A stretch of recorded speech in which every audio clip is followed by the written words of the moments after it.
7:26. You're watching CTV Morning Live. Thank you so much for being with us. We have a lot in the next 3 hours for you, including Ainsley McPhail, who's going to be live at Assiniboine Park at the Leaf there. There's a lot going on. They're having a garden party and a fundraiser. So we're going to talk about some yoga, some of the floral bouquets you can purchase, also some beautiful pieces of art that have animal imprints on them. But first, your headlines. Camera conundrum, why a business owner says his new security system is getting some unwanted attention. Traffic bumps, residents of one neighborhood claim the promised benefit of slower traffic isn't yet a reality. And this bike tour leads participants to some surprisingly delicious destinations with no restaurant visits required. All right, bringing in Terry now. It was a beautiful evening last night. Yeah, are we gonna get more of that? Sure. Well, I'm mostly thinking, was it? Because it was raining in my neighborhood. I wanted to go out for a walk, and it was kind of drizzly into the evening time. You probably lucked out a little more where you were, Rochelle. But yeah, parts of Winnipeg, we're seeing some showers last night, but now things have cleared out somewhat. We'll enjoy a little more sunshine today. Once it rises, of course, that won't even be happening until 6:33. It's 12 degrees right now, so it's certainly warmer than yesterday. Winds out of the south, they're 15 kilometers per hour. The pressure is falling and the humidity sitting at 91%. As far as precipitation goes, there's the possibility of a round of precipitation in the overnight hours this coming night, but through the day, I think we might just luck in, enjoying plenty of sunshine. Not much to show you here on the satellite image right now, so overall, a fairly clear start. I mean, there's a few clouds out there, but even those clouds not likely to last. They'll continuously clear through the day, and there's much of southern Manitoba with the clear, sunny conditions expected through the day. Obviously, the rain through the northern part of the province will be a factor. That's mostly into the northeast, where that'll be lingering into the afternoon. And then even that continues to push on off to the east. There were those possible passing showers in the overnight hours, setting us up for a clearer day again tomorrow. So sun will be back. Temperatures, they're back too. That little blast of summer that I was promising you, we're going to be above seasonal now for the rest of the week. Up to 28 degrees today, plenty of sunshine. 23 degrees, that's normal for this time of year. It does look like we're going to remain well above that. A few extra clouds here or there, but a whole lot of heat, certainly more than you would expect this time of year. Thank you, Terry. A Winnipeg business says it's frustrated after being fined for having security cameras installed on its property without a permit. The fine stems from a City of Winnipeg bylaw, and it's catching people off guard. CTV's Joseph Bernacki reports. Through these security cameras at Voyage Funeral Home on Kirkfield Street, General Manager Michael Voyajakis can spot any trouble coming through the lens. What he didn't see coming, a ticket from the City of Winnipeg with a high price tag. How do they pass a bylaw that nobody knows about? Under a bulletin published in 2024, City of Winnipeg bylaws require businesses to have electrical permits for installations of alarm systems and closed-circuit television cameras. However, single-family detached homes are exempt. Voyajakis wonders why businesses need special permits. It's a plug-and-play system, so it's no different than plugging your stereo into a wall. You plug in your speakers, you plug the stereo into the wall. It's low voltage, and it comes in a box. How is that a construction project? Voyage Funeral Home isn't the only business asking questions. Don Woodstock from Jamrock Security says he's received a number of concerned calls over the past year from clients who also didn't know they needed a permit. The news came to us because my electrical contractor informed me. But then I got inundated with calls after the fact and says, what's this about? What's this about? And the question starts coming. Woodstock says the city needs to do a better job of getting the word out of these regulations. If you walk down the street now and look up and you see a camera, walk in there and ask a business owner if they know of this exists, and they tell you no. 99% of them would say no. This is news to them. No one from the city was available to speak to on camera. In a statement to CTV News, a spokesperson indicated these rules have been in place for some time. The information bulletin released on June 27, 2024 simply replaced the previous bulletin. No new requirements were published. For Voyajakis, the fine is another challenge he's faced with while running a small business. Why are they trying to put back small businesses out of business? We should be working together as a team and making the city a vibrant city. CTV News asked the city why homeowners can install these cameras without a permit, but businesses can't. We also asked if there was a financial motivation behind the bylaw. The city has not yet replied. The family of a Norwegian hiker who perished in the far north is planning to come to Manitoba this week. A family spokesperson says Stefan Shatelvik's loved ones are coming to retrieve the 29-year-old's body and meet the teams that search for him. RCMP confirms Shatelvik's body was found Sunday morning near the Hayes River, just east of York Factory. The family spokesperson says it was his childhood dream to explore Canada's northern wilderness, as he was inspired by Norwegian pioneers and explorers. His family farm is on the seashore of the Oslo fjord, and his immediate playground has been Norwegian nature, the sea. And he has been outgoing, living most of his life in accordance with the nature. Mounties believe Shatelvik was swept away while trying to cross the 2-kilometer-wide river. An autopsy was scheduled for Monday. He had set out from Fort Severn in northern Ontario on foot with 2 dogs in late July. City crews have installed new concrete traffic control devices on residential streets, but some residents say they're not working. The city calls them traffic calming curbs. The giant blocks are designed to force drivers to slow and steer away from pedestrian crossings. These blocks you see are on Cambridge Street in River Heights. One resident who lives there tells CTV News he hasn't noticed any change in driving behaviors around the blocks. And all I've noticed is that the buses continue to go as fast as they've ever gone. People who observe the speed limit continue to do so, and those that continue to speed continue to do so. It has not forced anybody to slow down on here. The curbs are at 13 locations, typically on residential streets near schools and crosswalks. The city says the blocks are a temporary measure until the city has a budget to make permanent changes to the streets. Canada-U.S. Trade Minister Dominic LeBlanc is expected to leave for Washington today for trade talks. I think what we're seeing here is Canada is doing what it can to at least keep the lines of communication open and also try to find some common ground. Minister LeBlanc is set to meet sometime this week with U.S. Commerce Secretary Howard Lutnick. This comes after Ottawa's announcement last week that Canada will be lifting some retaliatory tariffs on U.S. goods covered by CUSMA. LeBlanc had said retaliatory tariffs have been a sticking point in talks to reaching a new trade and security deal with the U.S. 16 hybrid wolf dogs are expected to be seized today from their owner in northern Ontario. Unfortunately, at the time, it's not going to be a sanctuary they're going to. It will be a private owner. Britton Bongard came to own the animals after he was given 5 puppies by a friend who told him they may be part wolf. They caught the attention of provincial officials after a barn fire on his property. The Ministry of Natural Resources say they have to go because people in Ontario can't keep wild animals as pets. Bongard says he has been told the wolf dogs will be moved to a private owner in another province. This chef doesn't just lead a food tour, he is the food tour. Morton is known as Copenhagen's cycling chef. He moves through the city with his bike/kitchen, cooking up dishes for his customers. Each tour comes with a 5-course meal, each served at a different spot. Guests cycle along to burn off some of those calories. Copenhagen is one of the most cycling-friendly cities in the world, perfect for this food adventure. From across the universe to across their careers. Come on, baby, don't be cold as ice. She said she's traveling on the one after nine. The trailer for the Beatles anthology music collection is now here. The collection comes with the anthology's 25th anniversary book and series, all due out this fall. The remastered volumes will feature 13 previously unreleased recordings. It's available to pre-order now. Parents across the city will be hunkered down in front of their computers bright and early today. That's when registration opens for fall and winter leisure activities. Registrations for the ever-popular fall swimming and skating lessons sign-up will get underway at 8 a.m. for city residents. People who live outside the city can sign up Thursday at the same time. The city is warning people to make sure you're able to log into your online account before registration begins. If you run into problems, you can call 311. There are 2,200 classes available this fall alone. Here's a look now at what's happening on the Norwood Bridge just before sunrise. As you can see here, things are moving quite well in this part of the city. If you see any problems starting off this morning, please let us know.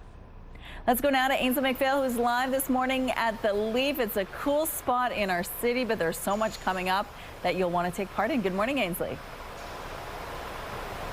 Good morning, Rochelle. Yeah, experiences that go along with the online auction that launches tomorrow. So things like jets, Grey Cup, sea bears, an experience here at the Leaf, and you're fed by Gather, the restaurant that's inside, and even artwork by the animals. So we're going to have a look at some of those pieces. Is it a polar bear? Is it Tina the camel? And there's also some other experiences as well that you can take part in while you're here, like yoga inside of the Leaf. I don't think I'm going to endeavor on that this morning, Rochelle.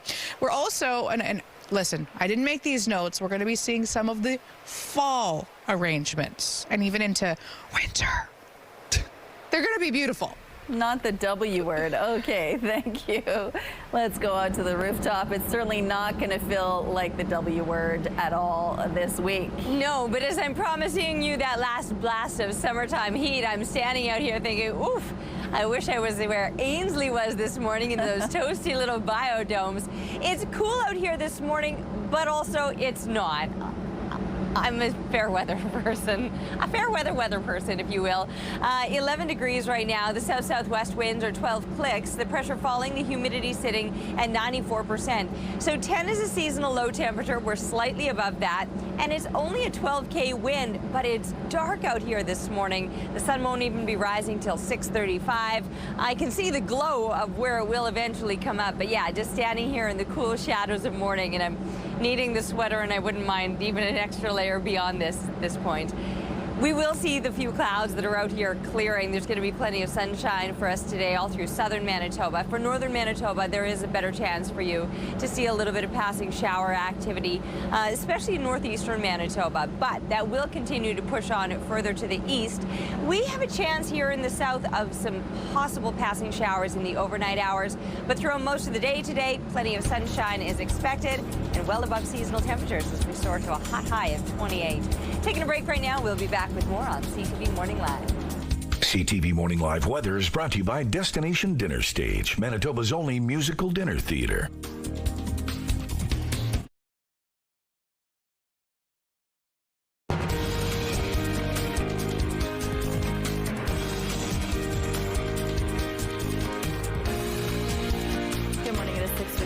A Manitoba man sentenced to life in prison after a judge convicted him of sending letter bombs to his ex-wife and 2 lawyers in 2015 has been denied full parole.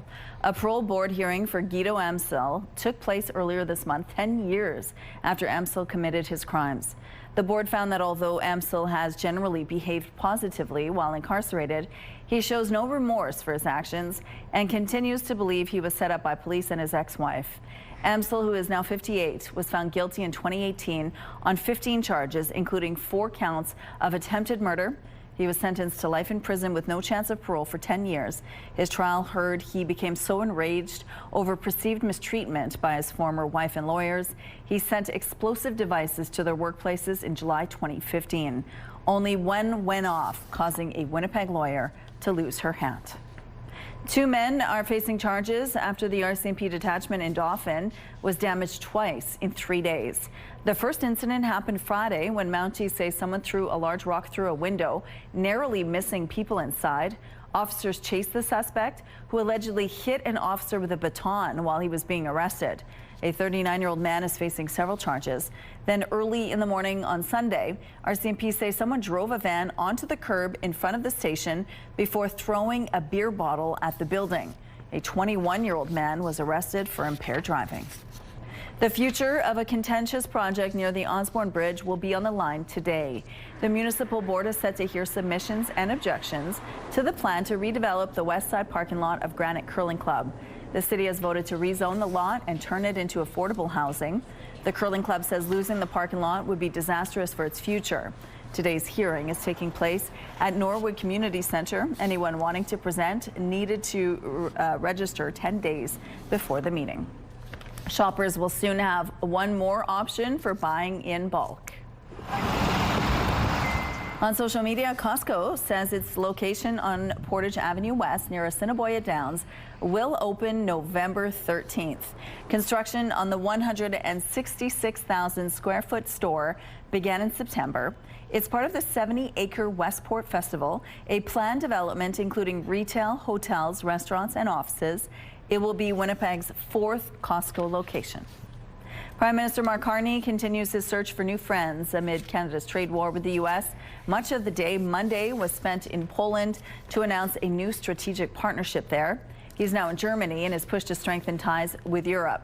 CTV's Abigail Beeman reports. Maple Leafs on your shoulders, they feel hope. Prime Minister Mark Carney stressed to Canadian troops in Warsaw and European leaders, Canada is ready to spend big on defense. We will quadruple our spending on defense between now and the end of the decade. Not only promising to meet NATO's 2% of GDP spending target by this year, but the new target of 5% by 2030. We have your backs. We're serious about this. Carney bringing his defense minister along to many European meetings, including the trip to Ukraine, which marks a shift from the past. I think what it indicates is that the landscape has changed. I think Canadians know that the landscape has changed, that the geopolitics are changing, but the threat landscape has changed. David McGuinty says Canada's defense plan needs diversification. We're not only making a diplomatic visit, but we're really interested in diversifying our alliances and our defense investments, and having Minister McGuinty there puts an exclamation point behind that. Diversification. We've heard that word a lot from the Prime Minister about trade, too, given the trade war with the United States. Poland needs reliable partners that are ready to cooperate closely in the nuclear energy sector, and also as regards RES, renewable energy sources. Poland has the fastest growing economy in the EU, and the two leaders recommitted to an agreement signed last year, but now focusing on trade, energy, and defense. Our trade relationship last year grew by something like 22% in a single year. So the appetite is really there. It does also mean that people are kind of knocking on our door more. Abigail Beeman, CTV News, Berlin. This year's 2025 Canada Games in St. John's are in the books, and Manitoba athletes are bringing home some hardware. After 2 weeks, Manitoba finished the contest with 34 medals in total. That includes 12 gold, 10 silver, and 12 bronze. Swimming was a big event for Manitoba, with Maxine Levitt winning 6 swimming medals, and Tegan Ann Purvis 5. The Canada Games happen every 2 years and alternate between winter and summer events.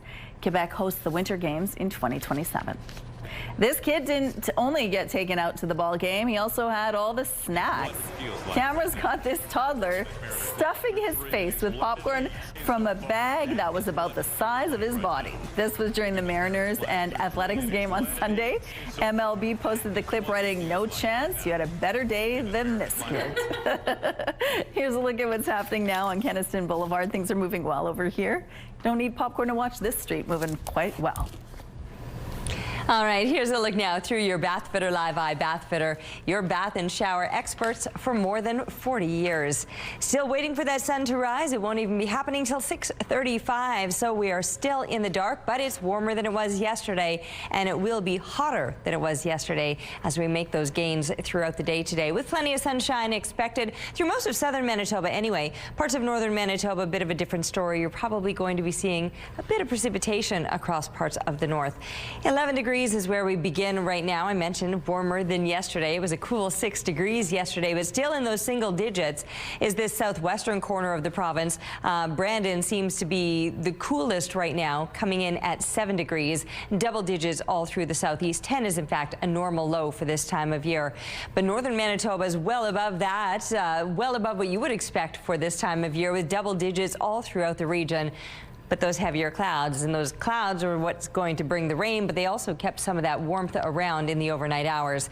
Clear conditions here in the south. We will enjoy that sunshine. Like I said, it hasn't even started to rise, but in a few minutes time it will. And then once it does start to rise, it's going to be bringing the heat today. And here's a look at how the temperatures will be warming up today. By noontime, we're in those low to mid 20s for some. Even northern Manitoba is getting up into those low to mid 20s by midday. High 20s for us is where we can expect to tap out. Well above seasonal, 23, that's normal for this time of year. And all throughout this week, these temperatures will remain well above seasonal with a fair bit of sunshine, although I was talking about some possible overnight showers moving through before it clears out again throughout the day, and those warm temperatures last through the weekend. And our picture today is from Traverse Bay. That's Molly out there. Found a pretty big stick. She looks pretty proud to be carting that around. Thanks to Brian for the photo. Keep them coming, please, to Winnipeg weather at ctv.ca. We're taking a break right now, but we'll be back with more CTV Morning Live.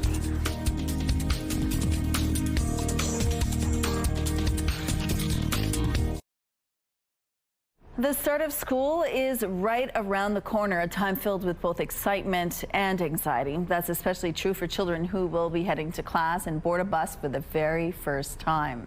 CTV's Kimberly Johnson has more on a program in Ottawa helping new students and their parents prepare for the big day.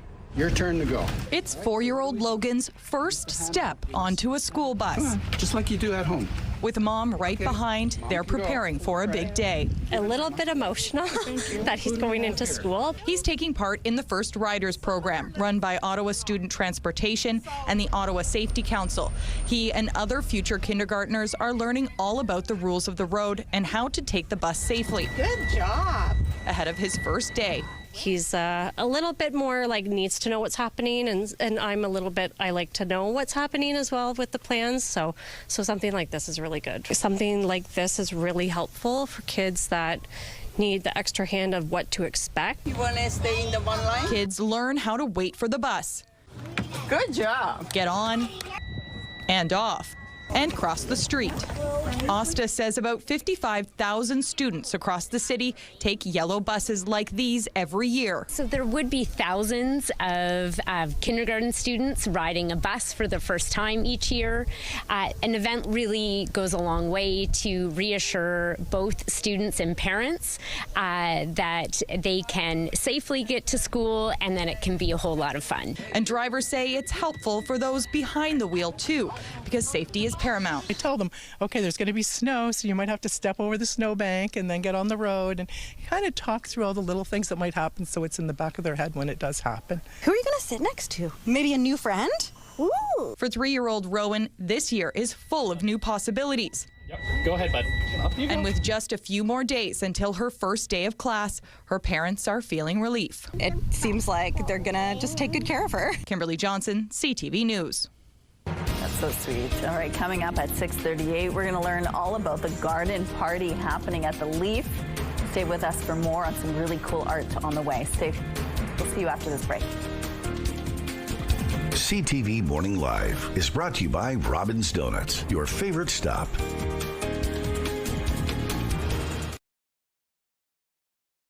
All right, Terry, it's going to feel a lot like summer today. It sure is. Maybe hit a patio. Great idea, because not only are we going to get the heat, the winds will be light. So it's not even like one of those days where you're sitting there and the dust is flying around and your napkins are floating away every time you pick up your glass. Light winds, sunshine, and soaring temperatures today. There's a look outside right now. The sun's still not up technically. 6:35 is when that begins to rise, and it'll take some time for it to get above the city where it starts to give us that gorgeous glow, but it will. 11 degrees right now, so that's pretty close to what is normal for this time of year, with 10 being seasonal. It's certainly warmer than yesterday, and the winds, they're light right now, just 12 kilometers per hour out of the south-southwest. The pressure is falling, humidity sitting at 94%. So looking forward to all of that sunshine today. Not much to show you here on the satellite image. Things are looking pretty clear, and it will stay that way today. Mostly sunny, the high of 28 degrees, and winds, like I said, remaining on the lighter side. southwest winds are expected throughout the day today at about 10 kilometers per hour, so just a slight breeze, and still with that light breeze expected in the overnight hours when we drop down to 13, slightly above seasonal, but there is the possibility of some passing showers in the overnight hours. Tomorrow, winds will get a little bit stronger, quite likely. They'll be shifting out of the north, at times gusting to 40 kilometers per hour, but from the clouds that'll build up in the overnight hours, bringing those possible showers, they're actually going to be clearing throughout the day tomorrow. So mostly sunny back again, and still above seasonal temperatures. I mentioned that will last throughout the week, with 23 being normal for this time of year. Temperatures will be beyond that. A fair bit of sunshine pretty much as far as we can see. Once we're looking ahead into the weekend, there's the possibility some models were showing some showers on Monday, but for the most part, hot, sunny, and dry all weekend long. Thank you, Terry. 2 people were hit by a vehicle and killed on a northern Manitoba highway. It happened Friday night on Highway 60, about 20 kilometers east of Highway 10. RCMP say a vehicle was traveling east on the highway when it stopped and 2 people got out and started walking down the highway. The vehicle was traveling with them. That's when a vehicle traveling west collided with the 2 pedestrians. A 29-year-old man and an 18-year-old woman, both from Shamawa, Cree Nation, were pronounced dead at the scene. Police say speed and alcohol are not believed to be factors in the collision. A collision reconstruction team is now investigating. Beausejour's mayor says repeat criminals from outside of his town are being released to Manitoba housing in his community. Since then, Ray Sherrill says theft, break-ins, and drug trafficking have significantly increased this summer. And as CTV's Jeff Keel shows you, the mayor says one of the offenders wasn't even from Manitoba. When Joyce Martin came in for the early shift a month ago, she had an uneasy feeling. Kind of panicky in a sense. The cook at Vicky's Snack Bar in Beausejour says the place was a mess. Someone had broken in during the night and stole a number of items. Quite a bit of food, and then also our cash that we had in our cash box was gone. Unfortunately, the business is not the only crime victim in Beausejour this summer. Mayor Ray Sherrill says crime has spiked here in the last couple of months. Right from home invasions to vehicles being broken into, drugs, trafficking, stuff like that in our community, and we're just not happy about it, and it needs to stop. Like other cities and towns, Sherrill says Beausejour is dealing with repeat offenders, but he says many are taking up residence in the town's stock of Manitoba housing and are on bail or under house arrest. He says one of the offenders was from as far away as Ontario. Sherrill says since then he's noticed an increase in crime. 4 or 5% of bad housing in our community, and I mean from drug dealers living in them to thieves. And I'm getting tired of our ratepayers paying for this service and causing crime in our community. Sherrill wants to know why the courts are releasing them to these addresses in Beausejour and who is monitoring them. A statement from Justice Minister Matt Wiebe says Manitobans deserve to feel safe in their community. Manitoba Housing has met with town officials to address the issue, and next month we're meeting again with the town of Beausejour to address their concerns to work towards a solution. Some progress has been made. Sherrill says RCMP helped shut down this problem house in town, which is now boarded up, but he says they can only do so much. Our officers have been going right around the clock. The mayor has sent letters to the province's justice and housing ministers asking for a meeting. Jeff Keel, CTV News, Beausejour. Ottawa's mayor says he won't apologize to a group of pro-Palestinian protesters who halted Sunday's Pride Parade in the city. I don't think we should ever be in a situation where someone can block an event or a parade, especially Capital Pride, make a bunch of demands, and unless those demands are met, then the parade or the event doesn't go ahead, because what's the list of demands going to be next time? Ottawa's annual Pride Parade was cancelled shortly after it started after protesters with the organization Queers for Palestine blocked the route outside Parliament Hill. Protesters issued a list of demands to Capital Pride and were asking for an apology from Mayor Mark Sutcliffe after he and several organizations boycotted the parade last year. They backed out after Capital Pride made a pro-Palestinian statement this year. The statement was removed from the Capital Pride's website, sparking even more controversy. Protests across Israel today calling for a ceasefire deal and the release of remaining hostages held in Gaza.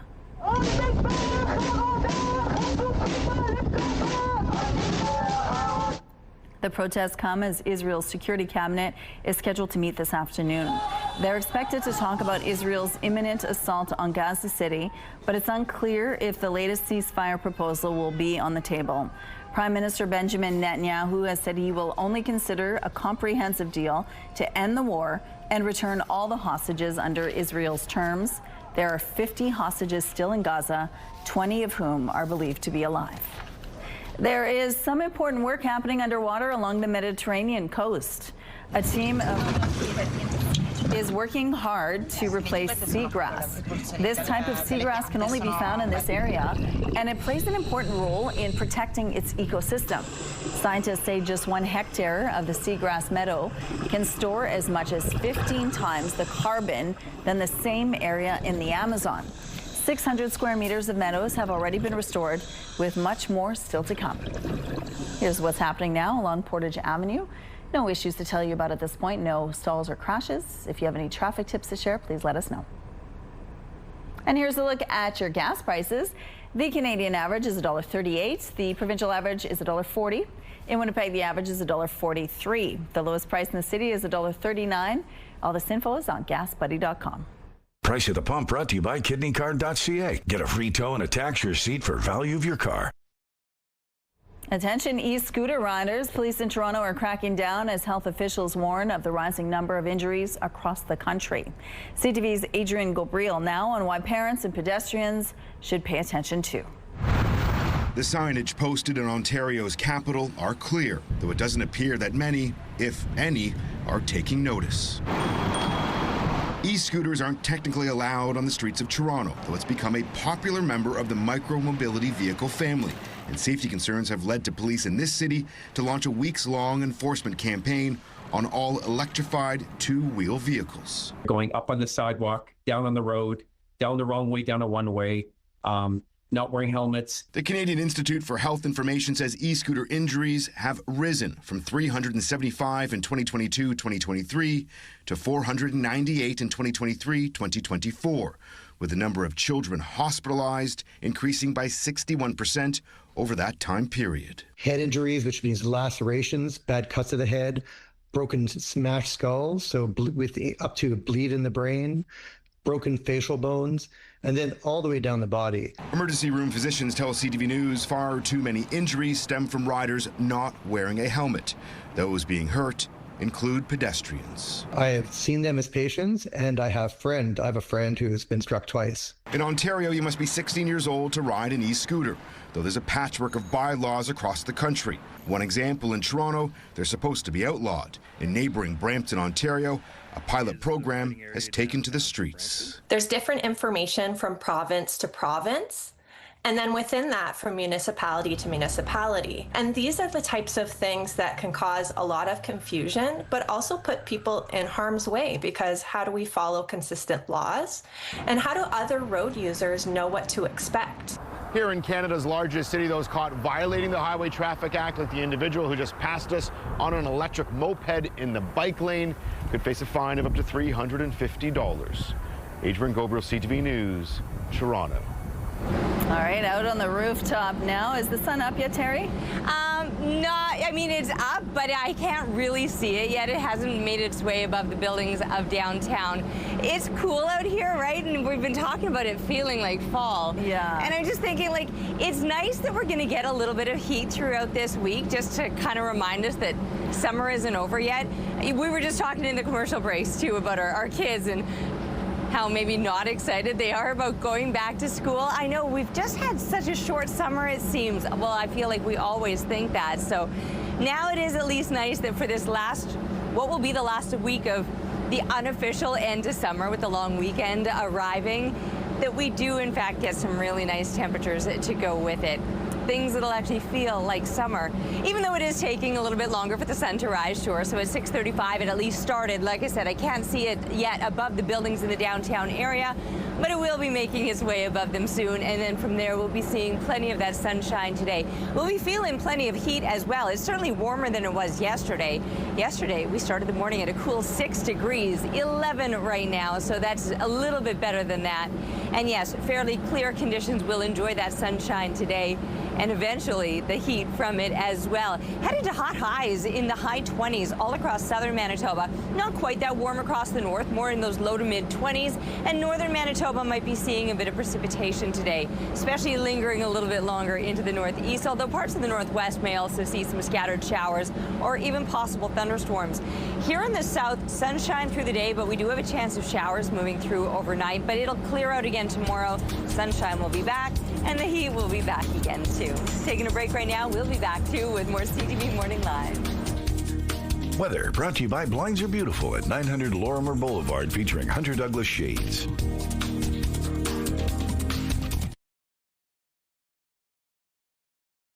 Looking at the early markets, futures are pointing to a lower open on Wall Street. Dow futures are down 349 points. NASDAQ futures are lower too, off by 47 points. S&P futures also in the red, down 27 points. The Canadian dollar seeing a slight increase. Overseas, the Hang Seng is down 304 points, while Japan's Nikkei is down 413. Good morning, it is 6:45. 3.5 years after fleeing the war in Ukraine, a Winnipeg mother is fighting to keep her family secure, both here and back home. As CTV's Harrison Shin shows you, arriving in Manitoba was just the start of a new journey. Just try my best to survive. Victoria Zamorska fled the war in Ukraine 3 years ago with her family. But her parents are still in Ukraine. She calls her parents every morning to check in, but says the connection doesn't always go through. It makes me feel so horrible. When you close your eyes and feel your parents can be alive, it's just what you can feel in this moment. She's working 2 jobs, more than 50 hours a week, to support her family. A lot of hours with the 2 kids, and just try my best to survive. It's enough to pay my bills. Thanks God. Her husband was an ER doctor in Ukraine. Here in Canada, he's helping with the wildfire efforts in the north after completing a paramedics course. Sometimes firefighters, they come back to the place where they live, not in a very good condition. Sometimes their legs are even broke. But even during his 12-hour shifts, he's not giving up on becoming a doctor again. It's not easy. You know, it's very expensive ones. So you need to really save some money to even do them. He's trying his best to support the family and study at the same time. Zamorska is not alone. Joel Ludanovsky, president of Ukrainian-Canadian Congress in Manitoba, says our province has welcomed over 30,000 refugees. Some people have to do 2 and 3 jobs, yes, because they're not getting full-time jobs. So now they have to pick up whatever they can. Despite the challenges she's facing, Zamorska has a message to her fellow Ukrainians. Stay strong, believe in yourself, just be happy. Harrison Shin, CTV News, Winnipeg. A number of homes have been damaged by the Nova Scotia wildfire in West Dalhousie, which more than doubled over the weekend. Really can't imagine what it must feel like. And also with the added anxiety of not knowing what's happening to your home. The province says the exact number and extent of the damage has yet to be confirmed, and it is also working to notify families before releasing the numbers. The province also announced emergency funding for people displaced by the wildfires in Annapolis County, offering up to $3,000 per adult, depending on how long they're out of their homes for. The Long Lake fire grew to roughly 7,700 hectares over the weekend, prompting more evacuations in the area on Sunday. Yes, we have a lot of people stopping in here that they're on their way because they just got their evacuation notice, and yeah, very concerned, everyone is. In New Brunswick, 18 wildfires continue to burn, with just 3 of them considered to be contained.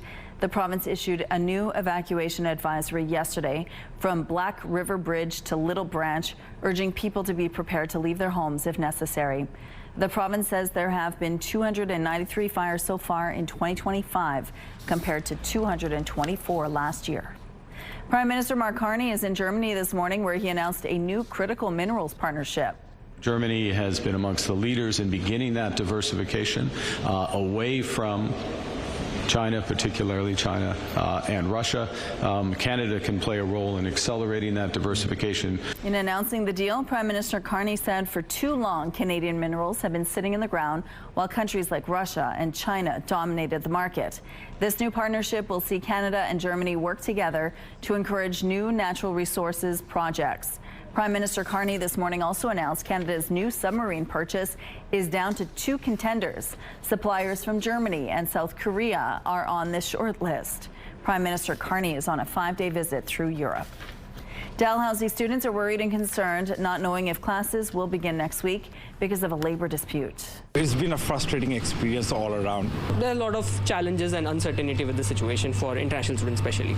More than 1,000 faculty members have been locked out since last week following an ongoing dispute over better wages. In a statement to CTV News, the university encouraged students to continue their plans to arrive on campus as normal. Orientation week festivities are already underway, and the school says services will be open and residences will welcome new students on schedule. While many students support their faculty's right to a fair deal, they say they are hoping for a quick resolution. These bird lovers are taking flight with their voices. Hong Kong's Bird Watching Society held its first ever bird calling contest. Competitors came out to give their best versions of calls from birds including the cole, the brown fish owl, and the yellow-crested cockatoo. The contest is aimed at boosting conservation awareness. It also spreads the message that even in a concrete jungle like Hong Kong, there are still great bird watching opportunities. And here's what's happening now at Confusion Corner. Things are picking up over here, as you can see, but overall moving quite well. Looks like a smooth drive so far. If you see any problems out there, please let us know. Oh, that's my pigeon. 11 degrees right now, south-southwest winds, 12 kilometers per hour. The pressure falling and the humidity sitting at 94%. Yes, there it is. Ooh. I shouldn't have talked so fast. We were just getting to the sunshine. You know, I can do a loon call too. I won't, because it's one of those ones where you have to do that and I'd have lipstick all over my face, so it wouldn't look good. But you know the one I'm talking about? Yeah, I can do that. Someday I'll show you my party tricks. Anyway, for right now, I'm going to show you the satellite image. Not much to see here, just a few extra clouds at this time, but even those clouds not likely to last, although that's for here in the south. Through northern Manitoba, they very likely will last, and they're going to bring some rain to the area as well. Temperatures, though, still climbing up into those low 20s for some, a little bit cooler up in Churchill, 10 degrees for you, but everybody else will get up into those low 20s, even slightly above seasonal for some. But there is that chance of not just showers, maybe even a thunderstorm. So just keep that in mind throughout the day today. And that includes west central Manitoba, but a 30% chance of showers for you as well. Further into the south, better chance of some sunshine and a very good chance of some heat. That should say 28 degrees. Let's just put a couple of bubbles on that 23. 28 degrees expected in Brandon. That's where we're likely to be as well. So some high 20 temperatures are expected today. Not just warmer than it's been, but even above seasonal. That last little blast of summer will last all weekend long with these above seasonal temperatures right through the coming weekend. All right, let's go now to Ainsley McPhail, who's live at the Leaf this morning. There's a lot of really amazing things happening, and it's all for a great cause there. Good morning, Ainsley. Good morning, Michelle. Yeah, there's a big auction coming up, and it's cool to get experiences when you win something. Look at this one. How romantic. Laura Kaybeck joins us now to tell us and maybe show us one of the ones that you could win, all in support of Assiniboine Park. So where are we right now at the Leaf, and what can you win? So our annual auction opens tomorrow and runs for 7 days, and it's full of amazing experiences, many of which you can only enjoy right here at Assiniboine Park, at the zoo, at the Leaf, including this one. So we are up on the observation deck, which overlooks the Hartley and Heather Richardson Tropical Biome, which is our largest space here at the Leaf. And you can bid on the chance to enjoy a dinner for two, catered by Gather Craft Kitchen and Bar, which is our restaurant here at the Leaf. Very intimate space, very romantic. You know, just the kind of thing you want to be doing at 6:30 in the morning on a Tuesday. All right, so I'll have the grilled focaccia. Kenny, you better get in the kitchen and get started. The house salad, maybe. There's other experiences as well, and tangible things that you can really enjoy in your home. Yeah, there's over 80 items that people can bid on or purchase in the auction, and it includes everything from adopting one of the animals at the zoo to artwork created by the animals at the zoo, which you're going to see some of later, to a 12-day Tanzanian safari and cultural experience. So there's so many different things, culinary experiences, tickets to sporting events. We've got tickets to the home opener for the Jets, the home opener for the Sea Bears, and tickets to the Grey Cup. All up for bid. Ah, that's so awesome. When it comes to what we're supporting, the Leaf is obviously a spectacular place, but the zoo is supporting so many animals too. Tell us about where those funds go. So here at Assiniboine Park, we rely on the generosity of donors to help us do what we do in terms of education, recreation, and experiences, and the care and upkeep of this beautiful place. So all the funds from the auction will help do all of that. So it's taking care of this park that everybody loves and is so special and part of our core memories, you know, of our time in Winnipeg. Thank you so much. Coming up, we're chatting with the manager of horticultural department. It takes a lot to put this stuff on, so we'll show you some plants. Thank you, Ainsley. Donald Trump is suggesting he'll deploy more troops to more American cities, extending his controversial crackdown in the U.S. Capitol. CTV's Mike LeCouture has more on the backlash and which major urban centers could be next. It should be Chicago, because as you all know, Chicago is a killing field. The U.S. president taking aim at one of the country's biggest cities, claiming the crime rate is out of control. 2 weeks after deploying the National Guard to Washington, troops were seen overnight carrying guns in the Capitol. And Donald Trump is threatening to send the military to Chicago. The governor of Illinois should say, President, would you do us the honor of cleaning up our city? We need help. They need help. Governor J.B. Pritzker says they don't, pointing to Chicago police stats, saying crime has dropped in the last 12 months. Murders were down 31% over the same period last year. Shootings have dropped by 36%, and vehicle thefts were down 26%. What President Trump is doing is unprecedented and unwarranted. It is illegal. It is unconstitutional. It is un-American. The Washington Post reports a mission to Chicago would have parallels to the deployment to Los Angeles in June. 2 months ago, 4,000 members of the National Guard and 700 active duty Marines descended on L.A.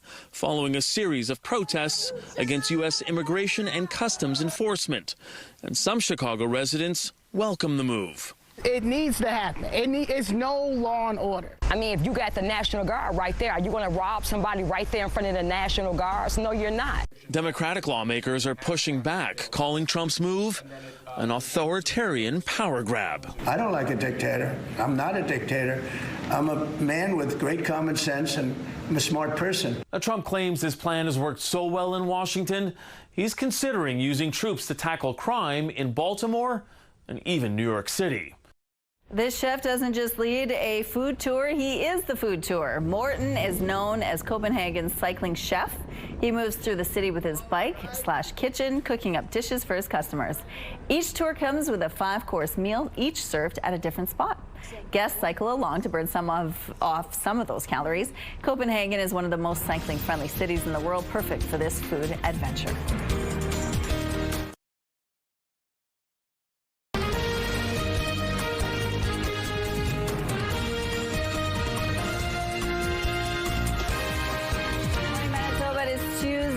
August 26th. You're watching CTV Morning Live. It is 7 a.m. We have a lot in the next couple of hours for you, including we're going to get details about a discovery at the University of Winnipeg's physics department that involved neutrons. And we're going to tell you how Canadian records were broken with this discovery and how there are plans to do more work that could break even more records. We're going to tell you what that is, but first your headlines. Facing fines, which Winnipeg bylaw is catching business owners off guard? Plus, deeper energy ties, what a new critical minerals partnership will mean for Canada. And an exciting development when Winnipeggers can expect a new Costco location to open up. We got some rain yesterday, Terry, but today we're going to get lots of sun and some heat as well. That's right. Like that blast of summer that maybe we've been waiting for. I feel like we never really did get that hot stretch of summer. And this won't be scorchio. I'm not talking like those mid-30 temps that we usually get a week of. This is just going to be those high hot 20s. It'll be pleasant. Certainly the sun is looking good out there, isn't it? 11 degrees right now. South-southwest winds, 12 clicks. The pressure is falling and the humidity sitting at 94%. I say it's going to be pleasant. It's still going to be perhaps a little warmer for some, but the difference being when we get those hot temperatures this time of year, it still takes a little time for the sun to get up. We're getting those cooler temperatures in the evening, overnight hours, so it does allow that time to kind of cool down. or crack that window if you need to. Now, the sun is up, so we're already into that time, and we will be seeing plenty of that sunshine throughout the day today. Parts of northern Manitoba, some precipitation to roll on through. Showers, maybe some thunderstorms lingering a little bit longer. There could also be parts of southwestern Manitoba who later today see a bit of precipitation tucked into those clouds that'll be making their way through. Mainly sunny conditions through the day today here in the southeast, but overnight the possibility that showers graze over us. Clearing out again for tomorrow. We're back to the sunshine once again, and that'll be the case throughout the province for tomorrow. And the hot temperatures, they're not a one-day thing. They're going to last now all throughout this week. Above seasonal, not just with the daytime highs, but the overnight lows. 10 degrees would be a seasonal low. 23, a normal daytime high. And all throughout the rest of this week, including the coming weekend, we're going to see temperatures above seasonal, plenty of sunshine throughout. And our art today. Oh, how fun is this? Look at all the beautiful colors that Scarlett used for us today. Thank you for this, Scarlett. And keep the pictures coming, please. Send them to winnipegweather@ctv.ca. Thanks, Terry. A Winnipeg business says it's frustrated after being fined for having security cameras installed on its property without a permit. The fine stems from a City of Winnipeg bylaw, and it's catching people off guard. CTV's Joseph Bernacki reports. Through these security cameras at Voyage Funeral Home on Kirkfield Street, General Manager Michael Voyajakis can spot any trouble coming through the lens. What he didn't see coming, a ticket from the City of Winnipeg with a high price tag. How do they pass a bylaw that nobody knows about? Under a bulletin published in 2024, City of Winnipeg bylaws require businesses to have electrical permits for installations of alarm systems and closed-circuit television cameras. However, single-family detached homes are exempt. Voyajakis wonders why businesses need special permits. It's a plug-and-play system, so it's no different than plugging your stereo into a wall. You plug in your speakers, you plug the stereo into the wall. It's low voltage, and it comes in a box. How's that a construction project? Voyage Funeral Home isn't the only business asking questions. Don Woodstock from Jamrock Security says he's received a number of concerned calls over the past year from clients who also didn't know they needed a permit. The news came to us because my electrical contractor informed me. But then I got inundated with calls after the fact and says, what's this about? What's this about? And the question starts coming. Woodstock says the city needs to do a better job of getting the word out of these regulations. If you walk down the street now and look up and you see a camera, walk in there and ask a business owner if they know of this exists, and they tell you no. 99% of them will say no. This is news to them. No one from the city was available to speak to on camera. In a statement to CTV News, a spokesperson indicated these rules have been in place for some time. The information bulletin released on June 27, 2024 simply replaced the previous bulletin. No new requirements were published. For Voyajakis, the fine is another challenge he's faced with while running a small business. Why are they trying to put back small businesses out of business? We should be working together as a team and making the city a vibrant city. Joseph Bernacki, CTV News, Winnipeg. CTV News asked the city why homeowners can install these cameras without a permit, but businesses can't. We also asked if there was a financial motivation behind the bylaw. The city has not yet replied. A Manitoba man sentenced to life in prison after a judge convicted him of sending letter bombs to his ex-wife and 2 lawyers in 2015 has been denied full parole. A parole board hearing for Guido Amsel took place earlier this month, 10 years after Amsel committed his crimes. The board found that although Amsel has generally behaved positively while incarcerated, he shows no remorse for his actions and continues to believe he was set up by police and his ex-wife. Amsel, who is now 58, was found guilty in 2018 on 15 charges, including 4 counts of attempted murder. He was sentenced to life in prison with no chance of parole for 10 years. His trial heard, he became so enraged over perceived mistreatment by his former wife and lawyers, he sent explosive devices to their workplaces in July 2015. Only one went off, causing a Winnipeg lawyer to lose her hand. 2 men are facing charges after the RCMP detachment in Dauphin was damaged twice in 3 days. The first incident happened Friday when Mounties say someone threw a large rock through a window, narrowly missing people inside. Officers chased the suspect, who allegedly hit an officer with a baton while he was being arrested. A 39-year-old man is facing several charges. Then early in the morning on Sunday, RCMP says someone drove a van onto the curb in front of the station before throwing a beer bottle at the building. A 21-year-old man was arrested for impaired driving.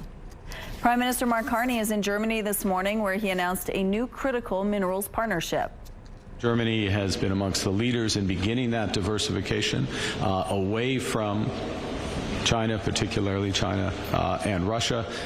Canada can play a role in accelerating that diversification. Announcing the deal, Prime Minister Carney said for too long, Canadian minerals have been sitting in the ground while countries like Russia and China dominated the market. This new partnership will see Canada and Germany work together to encourage new natural resources projects. Prime Minister Carney this morning also announced Canada's new submarine purchase is down to 2 contenders. Suppliers from Germany and South Korea are on this short list. Prime Minister Carney is on a 5-day visit through Europe. 16 hybrid wolf dogs are expected to be seized today from their owner in northern Ontario. Fortunately, at the time, it's not going to be a sanctuary they're going to. It will be a private owner. Brighton Bongard came to own the animals after he was given 5 puppies by a friend who told him they may be part wolf. They caught the attention of provincial officials after a barn fire on his property. The Ministry of Natural Resources say they have to go because people in Ontario can't keep wild animals as pets. Bongard says he has been told the wolf dogs will be moved to a private owner in another province.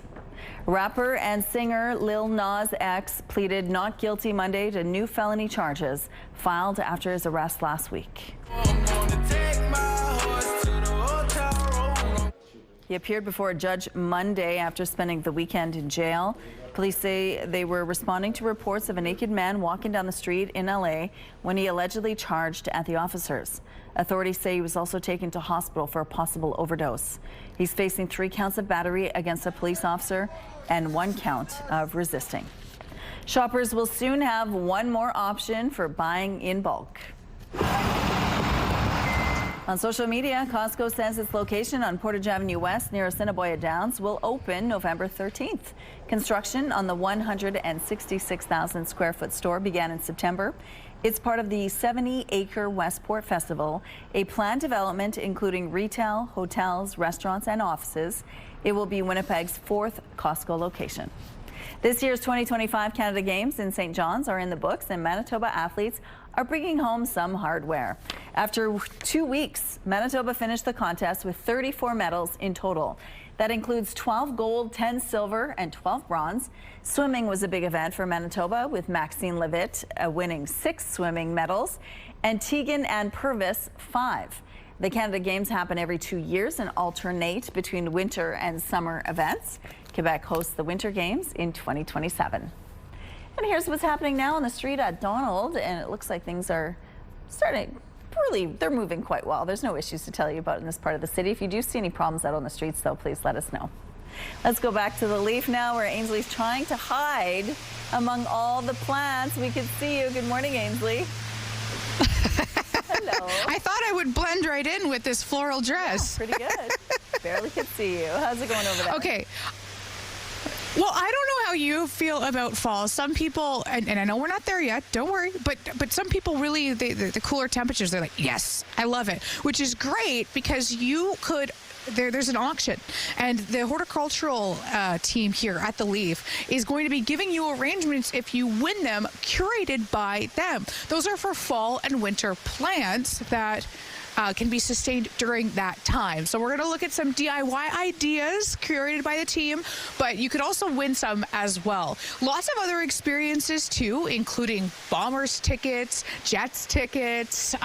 They've got a 10-day Tanzania trip. And what I'm giggling at is the artwork created by some special artists here at the park. The animals. There's a polar bear, a camel named Tina. I'm not exactly sure how a camel named Tina is going to put together a painting, but we'll see what the end result is. I can't wait to see it. Absolutely. Okay, thank you, Ainsley. Let's go out to the rooftop now. The sun, it looks like it's wanting to shine this morning. Yeah, no, it definitely is. It's up. It's now. I was talking last week about like the placement of the sun and how it's moving, and then Carrie, one of our crew members, pointed out that the sun wasn't at all moving, that we're the ones moving, so fine. I had to admit I was wrong there. But because we're moving, City Place is now blocking the sunshine at a time that last week or 2 weeks ago I would have been able to see it when it's this high in the sky. But as we continue to shift and rotate, I am no longer in full view of the sun, but I know it's there. And as it climbs a little bit higher, it will make itself known to everyone. 12 degrees is where we're sitting right now, so our temperatures are already on the rise, up a degree from last hour, and it will continue to heat up today. The winds, they're on the lighter side, or moderate at least, a 14K breeze out of the south with the pressure falling and the humidity sitting at 91%. Fairly clear sky. There's a couple of clouds out here, but only a couple. Plenty of room for that sun to shine, and plenty of heat is going to come from that sun once it rises a little bit higher, as I mentioned. Above seasonal temperatures expected right across the province. Here in the south, that'll put us up into the high 20s. For northern Manitoba, more like low 20s for you, but that's still probably a little bit above seasonal. And there is a chance of some precipitation up north throughout the day today. And we actually have a chance of some showers passing through overnight, but clearing out again for tomorrow. That sun will be back again. CTV Morning Live Weather brought to you by ABC Fire and Safety, your CO2 refill store. Thanks, Terry. Now it's time to check in on our question of the day. We want to know what's still left on your summer 2025 must-do list. Just a quick reminder, our question of the day has moved from Twitter. So now we want you to text your answer along with your name to 10400. Make sure to follow the automated instructions so we can feature your response. At CTV Morning Live, we're all about celebrating your amazing pets, whether they're furry, feathered, or scaly. Your Pet of the Week submissions are amazing. We want more, whether it's dogs, cats, birds, or any other pet pals, send them our way. Drop your pet photos and a fun little story about them to petoftheweek@ctv.ca, and then catch us every Thursday between 6 and 9 to find out if your pet is our Pet of the Week on CTV Morning Live. We're going to take a break here. We'll be back after this.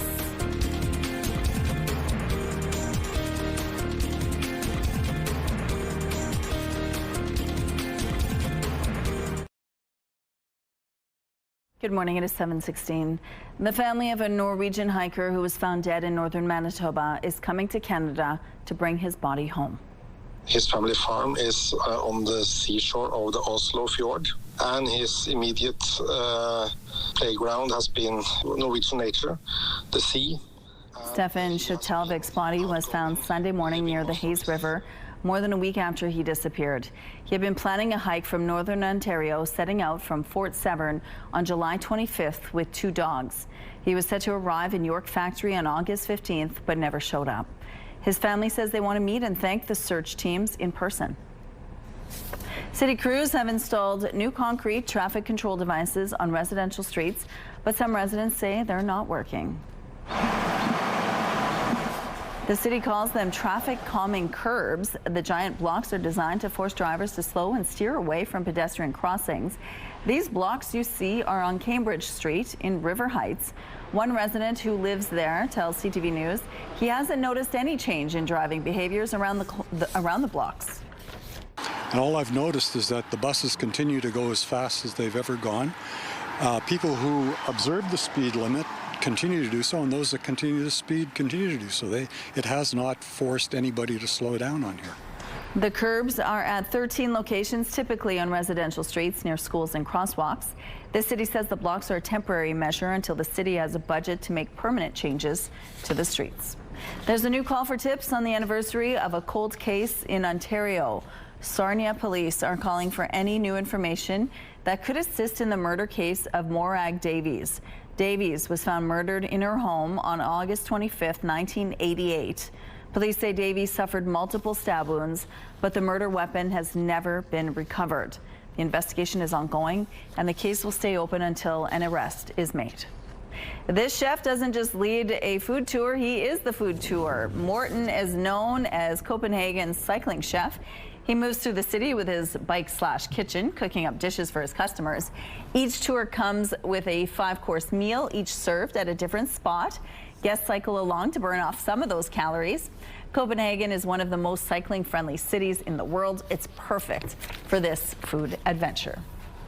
No cyclists here on the St. James Bridge that we could see so far, but overall, cars are moving well over here. No issues to tell you about on this drive. CTV Morning Live Traffic brought to you by Mr. Lube Plus Tires. No appointment needed. Time now for some entertainment news. A legendary on-screen friendship reunited by taking in a Vancouver Canadians minor league baseball game. Hey! So we matter. Matthew Broderick and Alan Ruck, who famously teamed up as best friends in the 1986 classic Ferris Bueller's Day Off, were spotted at the ball game this weekend. Instead of heckling batters, the duo led the crowd in Take Me Out to the Ball Game. The two are in Vancouver, teaming up once again, shooting a new movie titled The Best Is Yet to Come. This will unlock a lot of childhood memories for fans.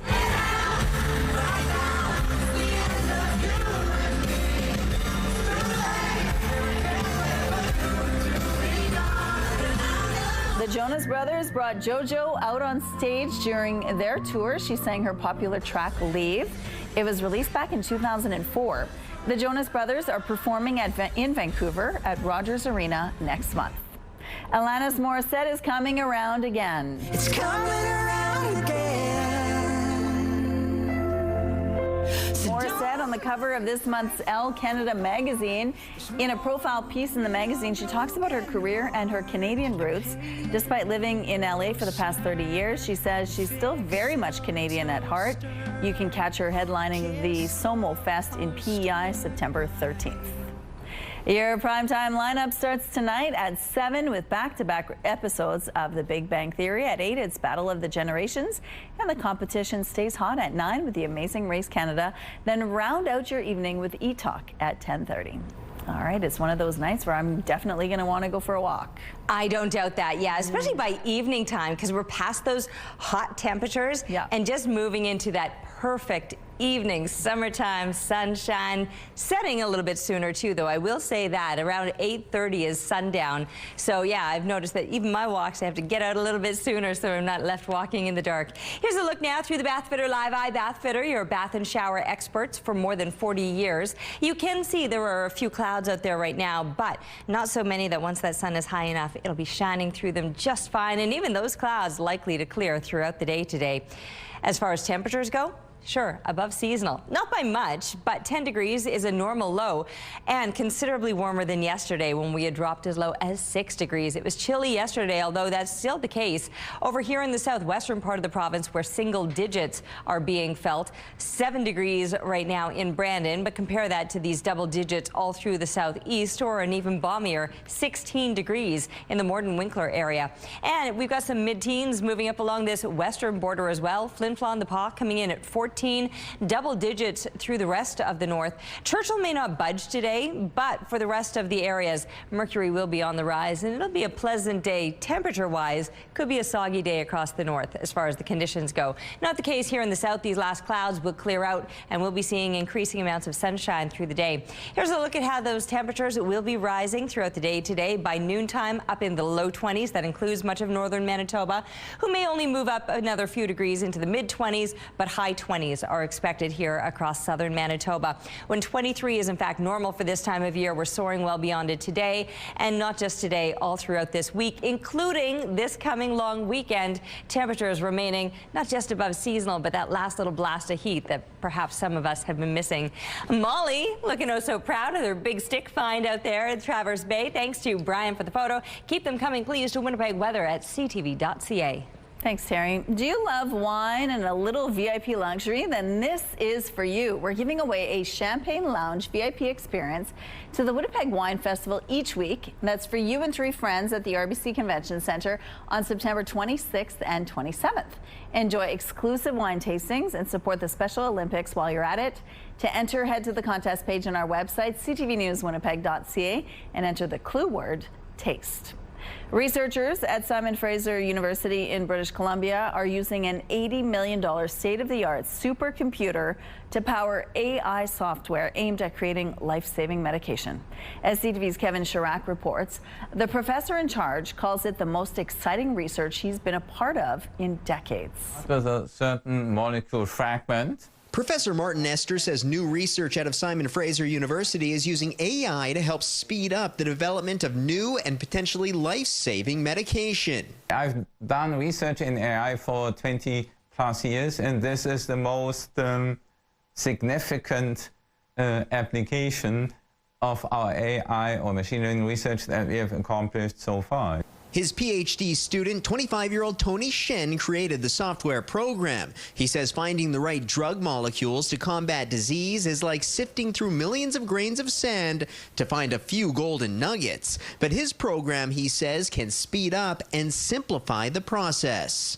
And this is where generative AI could really come in, where generative AI could design directly the molecule that could inhibit protein and cure the disease potentially. The project is powered by SFU's most cutting-edge innovation, an $80 million supercomputer launched this summer. So this is FIR. It's our brand new academic supercomputer. It is the largest supercomputer in Canada.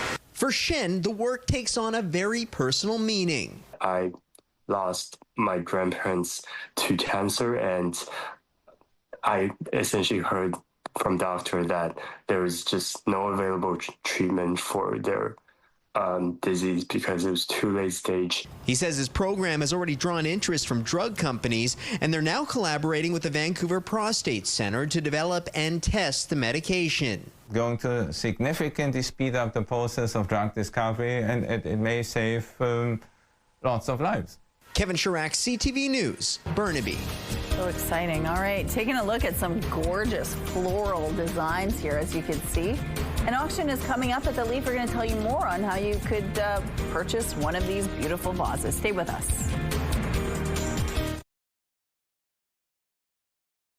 Let's go back now to Ainsley McPhail, who is live at the Leaf this morning. We're going to hear about an auction that's coming up and see some floral displays. Good morning, Ainsley. Rochelle, you missed it. Before we went to air, Rhonda here and I got into a huge fight. You see, she likes fall. I don't like fall. But we have to do this segment. We do have to do it. We have to do the segment. It's honestly, it's going to help people. It's just showing them a little bit about how they can stretch some of their summer containers that they've planted into the fall and make them look really nice for the fall season until it's time to do cut stuff in their containers. So it's a win-win. So if you like both, you can bring the joy, spread the joy. Exactly. How does it all work? So I've got a container here, and you can see it's kind of the end of the season. It's starting to get a little bare, and I just want to show you how to put a little pop of color in there and maybe extend it through to hopefully a little bit past where it's going to get some frost. Don't want to use that word. So when we think of fall, we think about colors like golds and bronzes and burgundies and the things that kind of mimic in nature. So I actually have here a little bit of curly willow, and you use the curly willow to just kind of give that little bit of a lift to the center of your plant, maybe fill in some of the empty spaces that you have. And then to get that beautiful pop of fall color, I've got some nice mums here. I love that. These garden mums will actually take a little bit of frost and can even take a little bit of snow. So normally you'd plant them. I'm just going to tuck it in here because we don't have a lot of time. So we'll just tuck that in. And again, it's kind of mirroring the colors that we already have. Some of the other things that you can do is I've got actually some beautiful grains that we've grown in the outdoor gardens. You can just gather those together and do them in the center just to give it again that little bit of that soft, beautiful look. Sorry, is this the one you can win? This is not the one that you can win. So this actually, the ones that you can win that we have in our auction, because we want them to last right through the season, we don't want anything that's planted that's going to die, going to get frost and look horrible. So we use all cut greens and dried florals from the gardens. I actually have some here that you can see that we've gathered from the English garden. So we use all of those, so it will last long into the winter if you need to. Yeah, maybe I'm being selfish because I don't have the talent of someone like you, Rhonda. That's okay. More coming up at 7:42. It definitely has inspired me to get my pots refreshed. Okay, thank you, Ainsley. And I don't know, Terry, fall is my favorite time of the year. I'm a fan as well. I absolutely love fall. I love those crisp summer days where like you still get the blue sky shining, but then the leaves are starting to change colors. Oof, so much to look forward to. But today we're still looking forward to that last little bit of summer, shall we?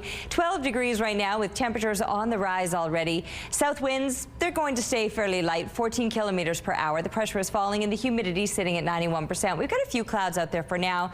They're not likely to last through the day. We'll see them clearing out, making way for the sunshine that will eventually be bringing the heat. As I mentioned, it will be an above seasonal day, expecting a high of 28. 23 is actually normal for this time of year, so soaring well beyond that today. Mostly sunny. There will be a few clouds here or there. Southwest winds at about 10 kilometers per hour, so staying on the lighter side with that breeze, and the breeze staying light overnight, though we do have a chance of showers passing through. Showers that will be making their appearance dayside through parts of central and northern Manitoba, but it's overnight that they could kiss us. 13 degrees is what we're looking at for a low temperature, when 10 is a seasonal low, and then 23 a normal daytime high, but we're back up above it tomorrow. Mostly sunny, bit more of a breeze. It'll be out of the north for tomorrow. Lots of sunshine and a fair bit of heat to finish off this week and carry us through the long weekend. Thanks, Terry. 2 people were hit by a vehicle and killed on a northern Manitoba highway. It happened Friday night on Highway 60, about 20 kilometers east of Highway 10. RCMP say a vehicle was traveling east on the highway when it stopped and 2 people got out and started walking down the highway. The vehicle was traveling with them. That's when a vehicle traveling west collided with the 2 pedestrians. A 29-year-old man and an 18-year-old woman, both from Shema-Wawin Cree Nation, were pronounced dead at the scene. Police say speed and alcohol are not believed to be factors in the collision. A collision reconstruction team is now investigating. Voters in Spruce Woods are heading to the polls today in a provincial by-election. Polls are open from 8 a.m. to 8 p.m. today. The seat has been empty since March, when Grant Jackson resigned to run for the federal Conservatives. Spruce Woods has long been a stronghold for the Progressive Conservatives, who have never won less than 60% of the vote there. But this time, the governing NDP is entering the race with momentum, riding high in province-wide opinion polls and making a series of promises in the area. The results won't change the balance of power at the legislature. The NDP holds 34 seats compared to the Tories' 20. Canada-U.S. Trade Minister Dominic LeBlanc is expected to leave for Washington today for trade talks. I think what we're seeing here is Canada is doing what it can to at least keep the lines of communication open and also try to find some common ground. Minister LeBlanc is set to meet sometime this week with U.S. Commerce Secretary Howard Lutnick. This comes after Ottawa's announcement last week that Canada will be lifting some retaliatory tariffs on U.S. goods covered by CUSMA. LeBlanc had said retaliatory tariffs have been a sticking point in talks to reach a new trade and security deal with the U.S. Nearly 400 ostriches in British Columbia, expected to be culled, are now getting some high-profile attention. These birds are able to withstand this potentially devastating H5N1 avian flu virus, and why would we throw away this unique wisdom? Dr. Mehmet Oz has offered to relocate the birds to his Florida ranch. He says the surviving birds are now resistant to avian flu, and their antibodies should be studied for the good of other animals and humans. Another supporter, New York billionaire John Katzimatis, is calling for common sense to prevail. The ostrich cull was originally ordered last December when birds at the Universal Ostrich Farm in the BC interior tested positive for avian flu. A few dozen of the birds died, but the farm insists those that survived are safe. Protests across Israel today calling for a ceasefire deal and the release of remaining hostages held in Gaza.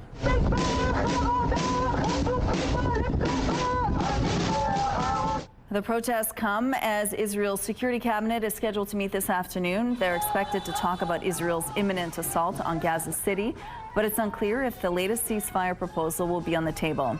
Prime Minister Benjamin Netanyahu has said he will only consider a comprehensive deal to end the war and return all the hostages under Israel's terms.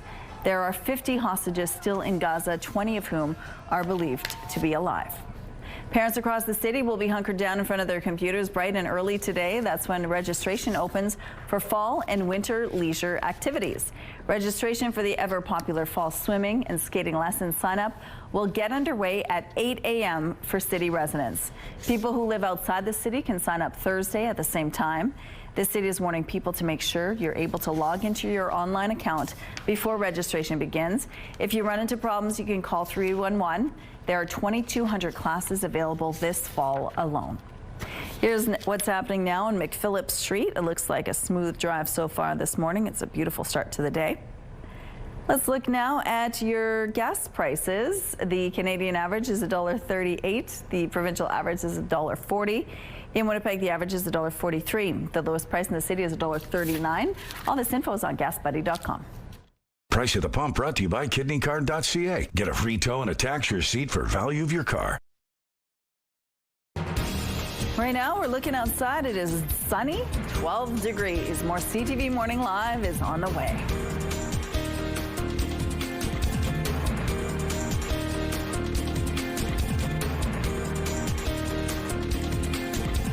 CTV Morning Live is brought to you by Robin's Donuts, your favorite stop.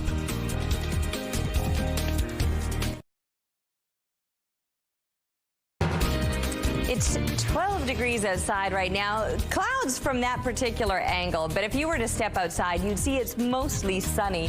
12 degrees comes with a bit of a breeze out of the south. It's 14 kilometers per hour. The pressure is falling. The humidity sitting at 91%. Are we going to move? Let's see where the sun is. Let's take a little tour around there. Oh, see, looking a little bit brighter already. A little bit brighter, a little bit brighter. Oh yes, there's all that blue sky. See, promised you. A little bit of sunshine to enjoy this morning.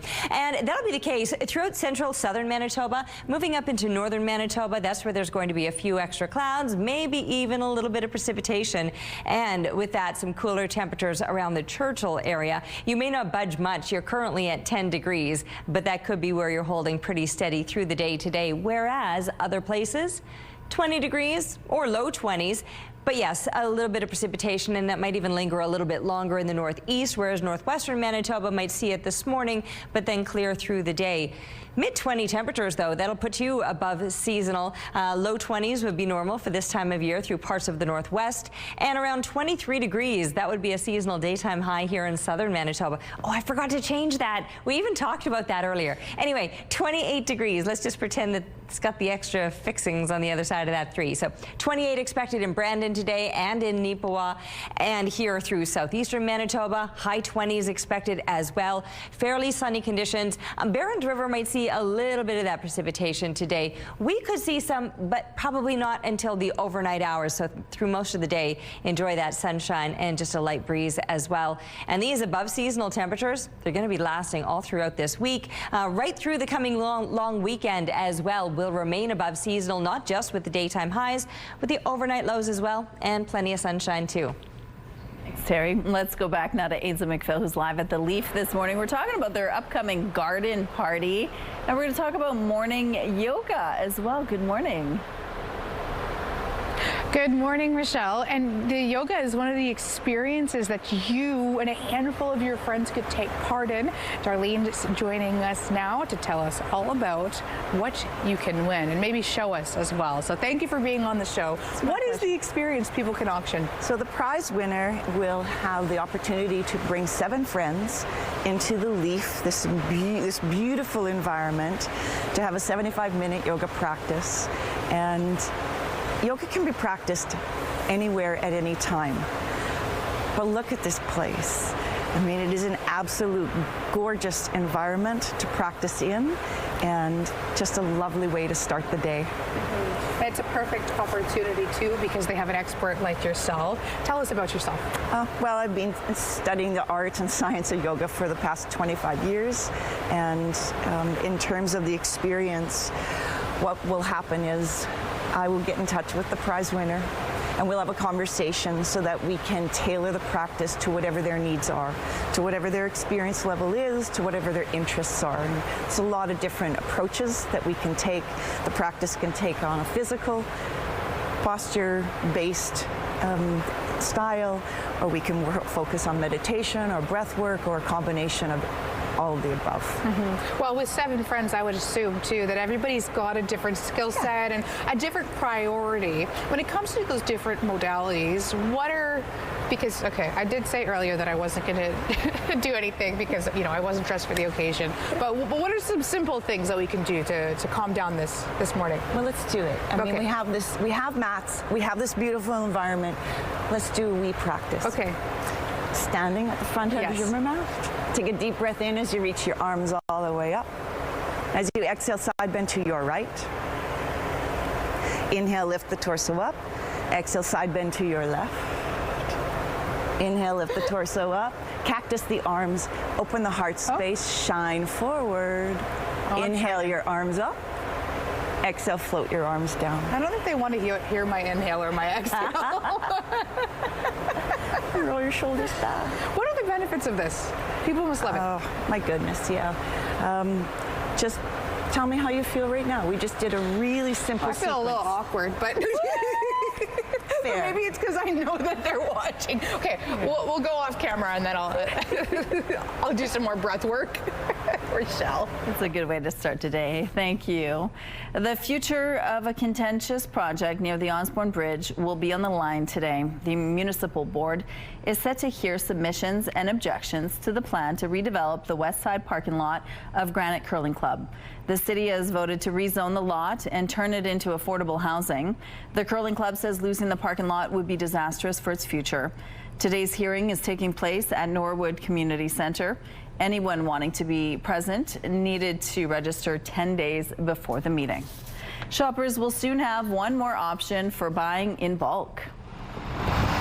On social media, Costco says its location on Portage Avenue West near Assiniboia Downs will open November 13th. Construction on the 166,000 square foot store began in September. It's part of the 70-acre Westport Festival, a planned development including retail, hotels, restaurants, and offices. It will be Winnipeg's 4th Costco location. There is some important work happening underwater along the Mediterranean coast. A team of conservationists is working hard to replant seagrass. This type of seagrass can only be found in this area, and it plays an important role in protecting its ecosystem. Scientists say just 1 hectare of the seagrass meadow can store as much as 15 times the carbon than the same area in the Amazon. 600 square meters of meadows have already been restored, with much more still to come.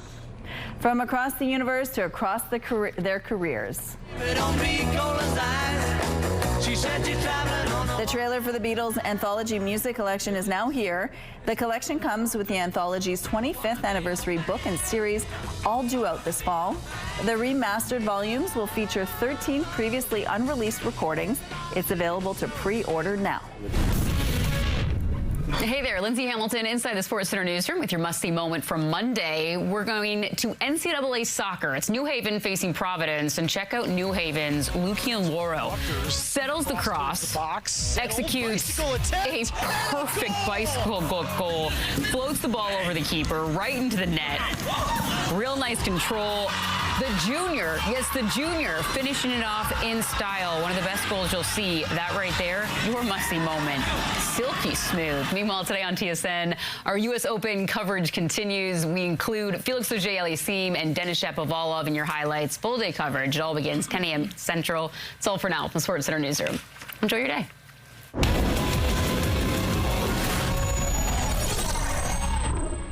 TSN Must-See Moments brought to you by Super Blinds and Draperies, your Hunter Douglas shade provider for over 40 years.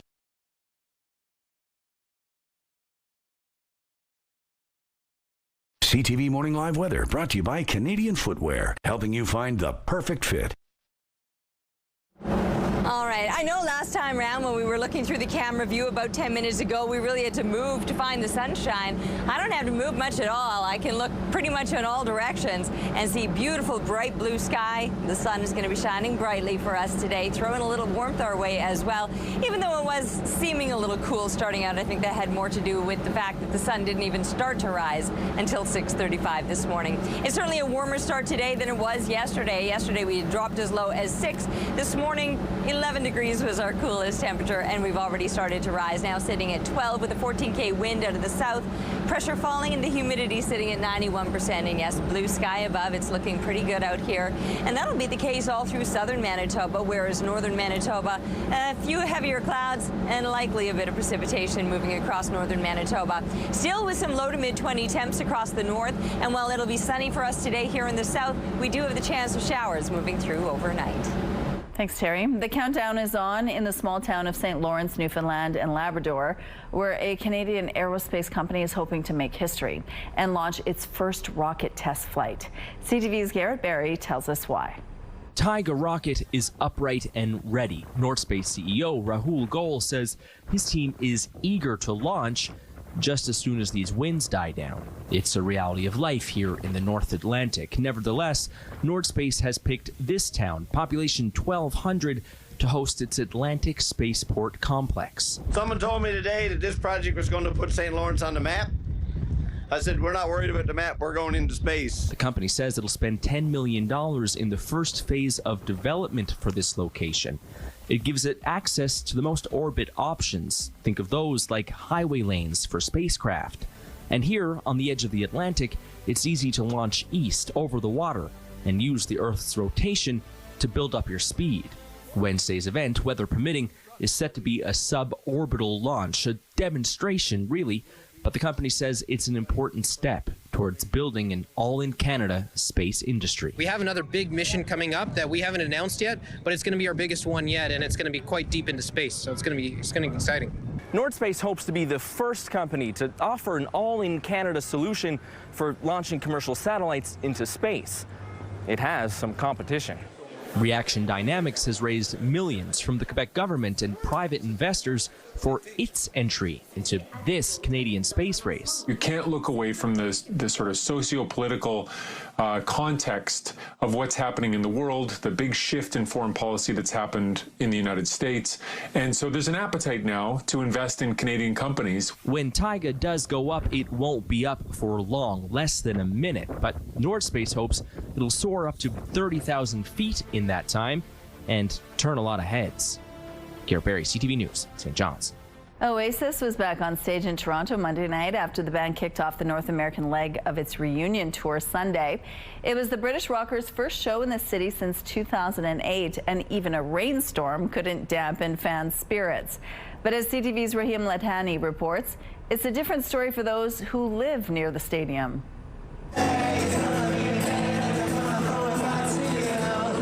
Playing their hits in front of an estimated 50,000-person crowd. Fans rocked out to the brothers, Liam and Noel Gallagher, standing in the pouring rain, soaking up every moment. Absolutely great. Really fun. It was worth the rain, 100%. What a show. Amazing show. The last time we saw these guys was probably 1997, so almost 30 years ago. Yeah. Worth the wait. Worth the wait. Oasis. The show at Rogers Stadium was the start of the North American leg of the Oasis tour.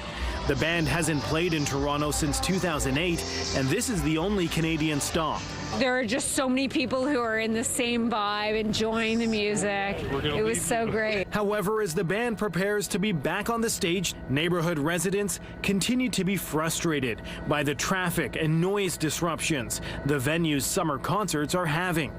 The city has previously said all events have been compliant with permitted noise levels, but the area councillor says the stadium is too loud. James Pasternak writes in a statement, "These concerts can be heard miles away, and we feel the venue operator can turn down the volume significantly and still offer a strong concert experience. Something must be done. Just because it is technically in compliance does not mean it meets acceptable levels for the community." CTV News has reached out to Live Nation, which operates the venue, for a response, but has not heard back. Coming up, we're going to hear about some of the art that's up for auction at the Leaf. Stay with us.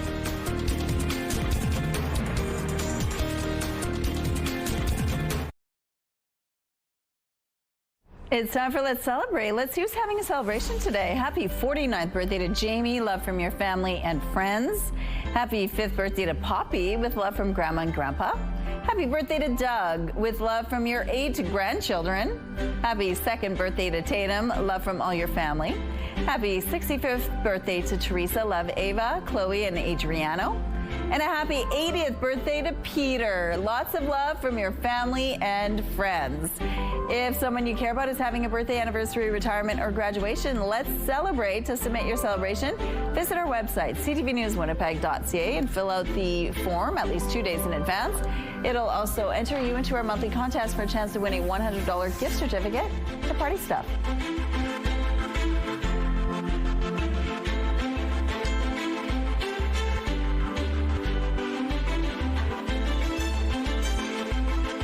Let's celebrate. Brought to you by Party Stuff. 3 Winnipeg locations and at partystuff.ca.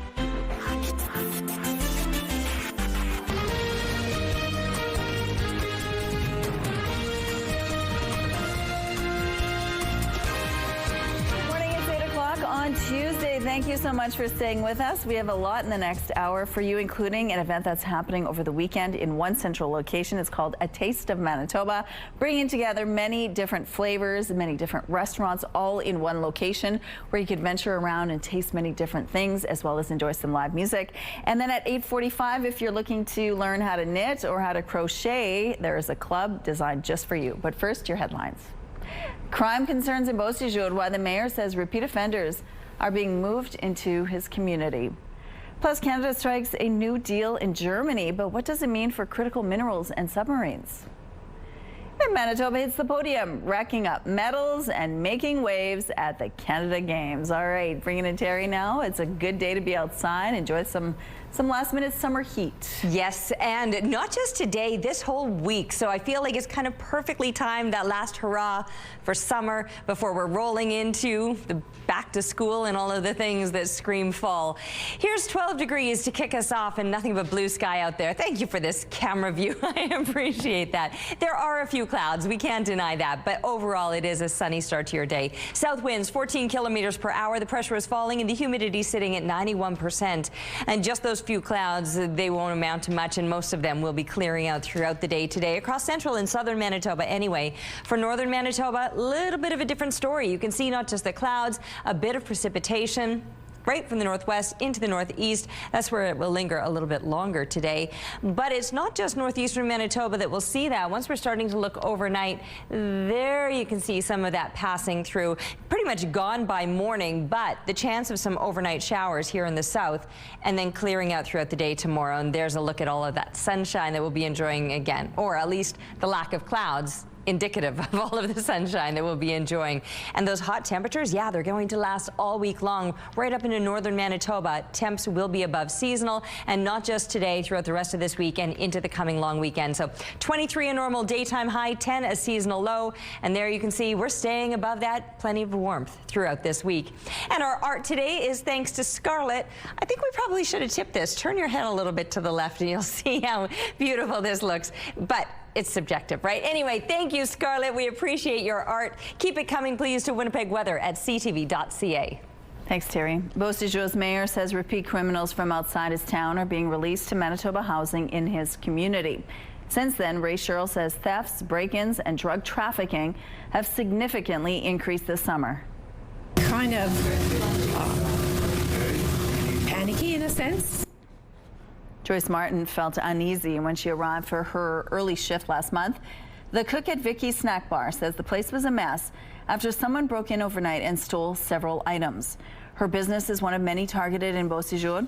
Mayor Ray Sherrill says crime has spiked in recent months, and like other communities, repeat offenders are to blame. He says many have been moved into Manitoba housing, some on bail or under house arrest. One offender was even from Ontario. 4 or 5% of bad housing in our community, and I mean from drug dealers living in them to thieves. And I'm getting tired of our ratepayers paying for this service and causing crime in our community. A statement from Justice Minister Matt Wiebe says, quote, Manitoba Housing has met with town officials to address the issue, and next month we're meeting again with the town of Beausejour to address their concerns toward a solution. Mayor Sherrill says RCMP helped shut down a problem house in town, which is now boarded up. But he adds police can only do so much, and he's now sent letters to the province's justice and housing ministers asking for a meeting. Prime Minister Mark Carney is in Germany this morning, where he announced a new critical minerals partnership. Germany has been amongst the leaders in beginning that diversification away from China, particularly China and Russia. Canada can play a role in accelerating that diversification. In announcing the deal, Prime Minister Carney said for too long, Canadian minerals have been sitting in the ground while countries like Russia and China dominated the market. This new partnership will see Canada and Germany work together to encourage new natural resources projects. Prime Minister Carney this morning also announced Canada's new submarine purchase is down to 2 contenders. Suppliers from Germany and South Korea are on this shortlist. Prime Minister Carney is on a 5-day visit through Europe. This year's 2025 Canada Games in St. John's are in the books, and Manitoba athletes are bringing home some hardware. After 2 weeks, Manitoba finished the contest with 34 medals in total. That includes 12 gold, 10 silver, and 12 bronze. Swimming was a big event for Manitoba, with Maxine Levitt winning 6 swimming medals and Tegan Ann Purvis 5. The Canada Games happen every 2 years and alternate between winter and summer events. Quebec hosts the Winter Games in 2027. This kid didn't only get taken out to the ball game, he also had all the snacks. Cameras caught this toddler stuffing his face with popcorn from a bag that was about the size of his body. This was during the Mariners and Athletics game on Sunday. MLB posted the clip, writing, "No chance you had a better day than this kid." Absolutely. Looking outside now on Osborne Street, things are pretty smooth over here. No issues to tell you about at this point in the drive. If you have any traffic tips to share with us, though, please let us know. Traffic is brought to you by Curtis Carpets, Manitoba's flooring experts. Let's go back now to Ainsley McPhail, who's live at the Leaf this morning. There is an auction coming up and some special art up for auction as well. Good morning. Good morning. Yes. In our next game, guess which animal painted which which creation? Laura Kavek joining us once again. So this is something that you could win. The animals did the art. Exactly. So there's a lot of art in the auction, but these are very special ones. So these 10 pieces of art were created for some special artists, our animals at the zoo. So we're going to play a little game of Guess the Artist here, if you're willing. Okay. I don't know their names, but I'm guessing the animal. We're talking about the species. Okay. So the first one right here, this lovely piece of art, shades of blue and green. What animal do you think created this wonderful piece? Okay, so it looks like some form of bird, right? Like, but which bird? Yeah, there's lots of different birds, Ainsley. Yeah. This is a peacock. Okay. So anybody who's been to the zoo forever is familiar with the beautiful and peaceful call of the peacock. Yes. Okay, next one up is this one right here. What animal or species do you think created that beautiful work of art? My guess is a camel. Ding, ding, ding, ding, ding. Woo! Well done. You are the winner. You get a gold star. Yes, that was created by Tina, the Bactrian camel. Bactrian being B, which means 2 humps. Okay. Over here, this beautiful large one with yellow. I think this is a soft lob. What species do you think created that one? This is a polar bear, isn't it? You got it right. Yeah. So 2 out of 3. Actually, you almost got 3 out of 3. I would say that's pretty good. We also have a couple of pieces by snow leopards. That was one of our Percheron horses. That one was actually painted with his mouth. Very talented horse painter. And a couple of other polar bears. So the way they do this, the animal care team uses positive reinforcement training to work with our animals on a whole lot of behaviors, and this is one of them. So it's about building a relationship, building trust, and in some cases it's about getting an animal to literally walk through paint onto a canvas. I'm so sorry. I'm laughing to myself because I was thinking with the horse, right? I was thinking mouth, or did they put it in his bum? No, Ainsley. No, very talented horse. Oh, you can win these. Well, they look like beautiful pieces. Thank you, Ainsley. Well, this has been an incredible year so far for Canadian women in sport. The latest major win? Golfer Brooke Henderson, who won her 2nd Canadian Open this weekend, and marking a major comeback for her. This as the spotlight was also on another Canadian athlete on Monday, young tennis phenom Victoria Mboko, who took to the court at the U.S. Open. CTV's John Benevali Rao has more. For Brooke Henderson, it was a moment to embrace after a masterful performance on home soil. The pride of Smith Falls, Ontario, back on top and showing once more why she's Canada's most successful golfer ever. Like, super excited that this actually happened. It's like a dream come true again. The win marking her 14th on the LPGA Tour and ending a 2-year drought. She first won the Canadian Women's Open in 2018, and to do it again at age 27 is remarkable. You can't help but reflect on how the young up-and-coming talent has been inspired by Brooke's accomplishments. Look at McIntosh go! That accomplishment follows others by women athletes this year. Isn't she amazing? Including Toronto's Summer McIntosh, who made a splash in Singapore, claiming 4 gold medals at the World Aquatics Championship. Last month, Olivia Smith from Whitby, Ontario, became the most expensive player in women's soccer history. Transferred from Liverpool to England's Arsenal for $1.8 million Canadian. And then there's Victoria Mboko, also 18, who weeks ago stunned the tennis world, winning at the Canadian Open in Montreal, though fell short of expectations as she appeared at the U.S. Open for the first time, dominated by her Czech opponent, a 2-time Grand Slam champion. Still, for Canadian women in sport, it's been an incredible and inspirational run. What we can speak to is hoping that this is going to change participation rates for girls in sport in the future. If they can see it, they can be it, and they can be the next Brooke, Victoria, or Summer. As for Brooke Henderson, she kept saying her latest victory seems surreal, calling it a huge win for Canada and Canadian golf. John Denevalley-Rouse, CTV News, Toronto. There's a look outside through the Bath Fitter Live Eye Bath Fitter, your bath and shower experts for more than 40 years. How gorgeous does that look? Not a cloud to be spotted. Actually, you could probably look somewhere and find a cloud, but very few now as they're starting to clear out, making way for all of that sunshine and all of that heat as well. I know it was a cool start to the week.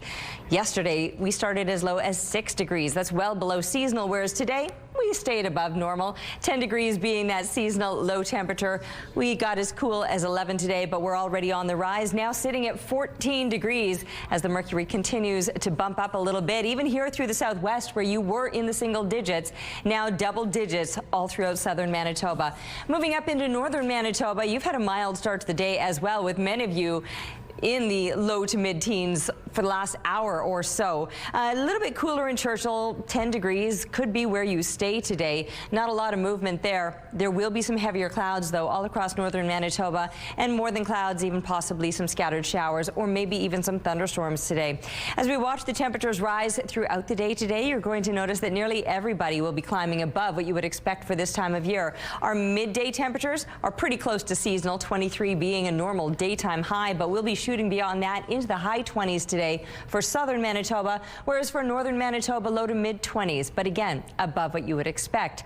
And it's going to stay that way all week long with plenty of sunshine in the days ahead. So a nice last blast of summertime heat as we're kind of wrapping up the last week of your official end to summer. Of course, this coming weekend is the long weekend before school is back again. Taking a break right now, but we'll be back with more CTV Morning Live.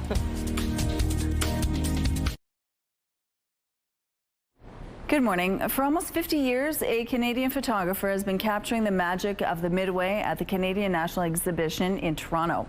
CTV's Jessica Smith has his story. Here's people, they can imagine what it looked like or what it felt like where they were experiencing their day down at the CNE, and they can kind of put yourself into those photos. Almost everyone who makes their way through the annual end of summer fair has their own CNE story. For Scooter Cork, Vice President of Client Services at North American Midway Entertainment and photographer, his spans nearly 50 years. You know, I've been hanging around the CNE for 49 years. Most of those years I had a camera by my side, so, you know, luckily I've been able to catch a little bit of the CNE history over that period. The sights, sounds, smells, and thrills of over 4 decades of fun, all captured one frame at a time in a new photo exhibition titled CNE in Color. You know, that's part of the fun of the ride, you know, is that you can share it with somebody else and have a, you know, a fantastic ride. Memories turned into moments frozen in time, creating a shared experience that spans generations. The CNE and the exhibition has been a huge part of culture in Toronto. The grounds that are here are our heritage grounds, and It creates a community. Getting ready to celebrate 50 years of magic at the Midway next year, Cork plans to continue capturing CNE stories.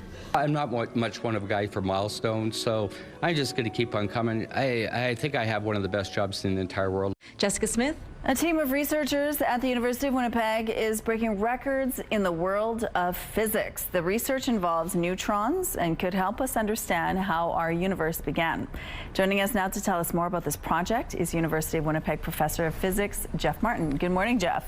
Good morning. Thanks for joining us. Now, congratulations. This is huge. Thanks, it is huge, yeah. Because you broke a Canadian record with this discovery, right? Yes, well, it's our record. So, yeah, we broke our own record, yeah. Okay, so we were the record holders already, well, but we did even better. So exciting and so cool, involving many Winnipeg students as part of this project. Absolutely, yes. So we've had 4 students from the University of Winnipeg that have been involved in this research, traveling out to Vancouver, where the neutron source is that we made, and learning to operate it. And the way that students from Winnipeg can get involved in this research is to enroll in a physics class at the University of Winnipeg. That's how I started in my career, and then I got to where I am today. Okay, so let's simplify it for our audience. What is a neutron, and what is it you're studying? So a neutron is a basic constituent of matter. It's in every atom and everything all around us. The couch, the table, everything. All of them have neutrons in the nucleus of the atoms inside the matter. And what we do is we take the neutrons out of the nucleus. They then become free neutrons, but they're really hot when we take them out. And so we need to cool them down using a very fancy kind of refrigerator. And then when they're that cold, we can put them inside a bottle and trap them there, and then study their properties really, really precisely. And so what is the experiment that you did that is breaking records? So the one that we did was just to make a lot of neutrons. So we can now put in a bottle lots and lots of neutrons, more than we ever could before. And the reason that's important is we want to study their properties. The experiment we want to do ultimately with them is to measure something about antimatter.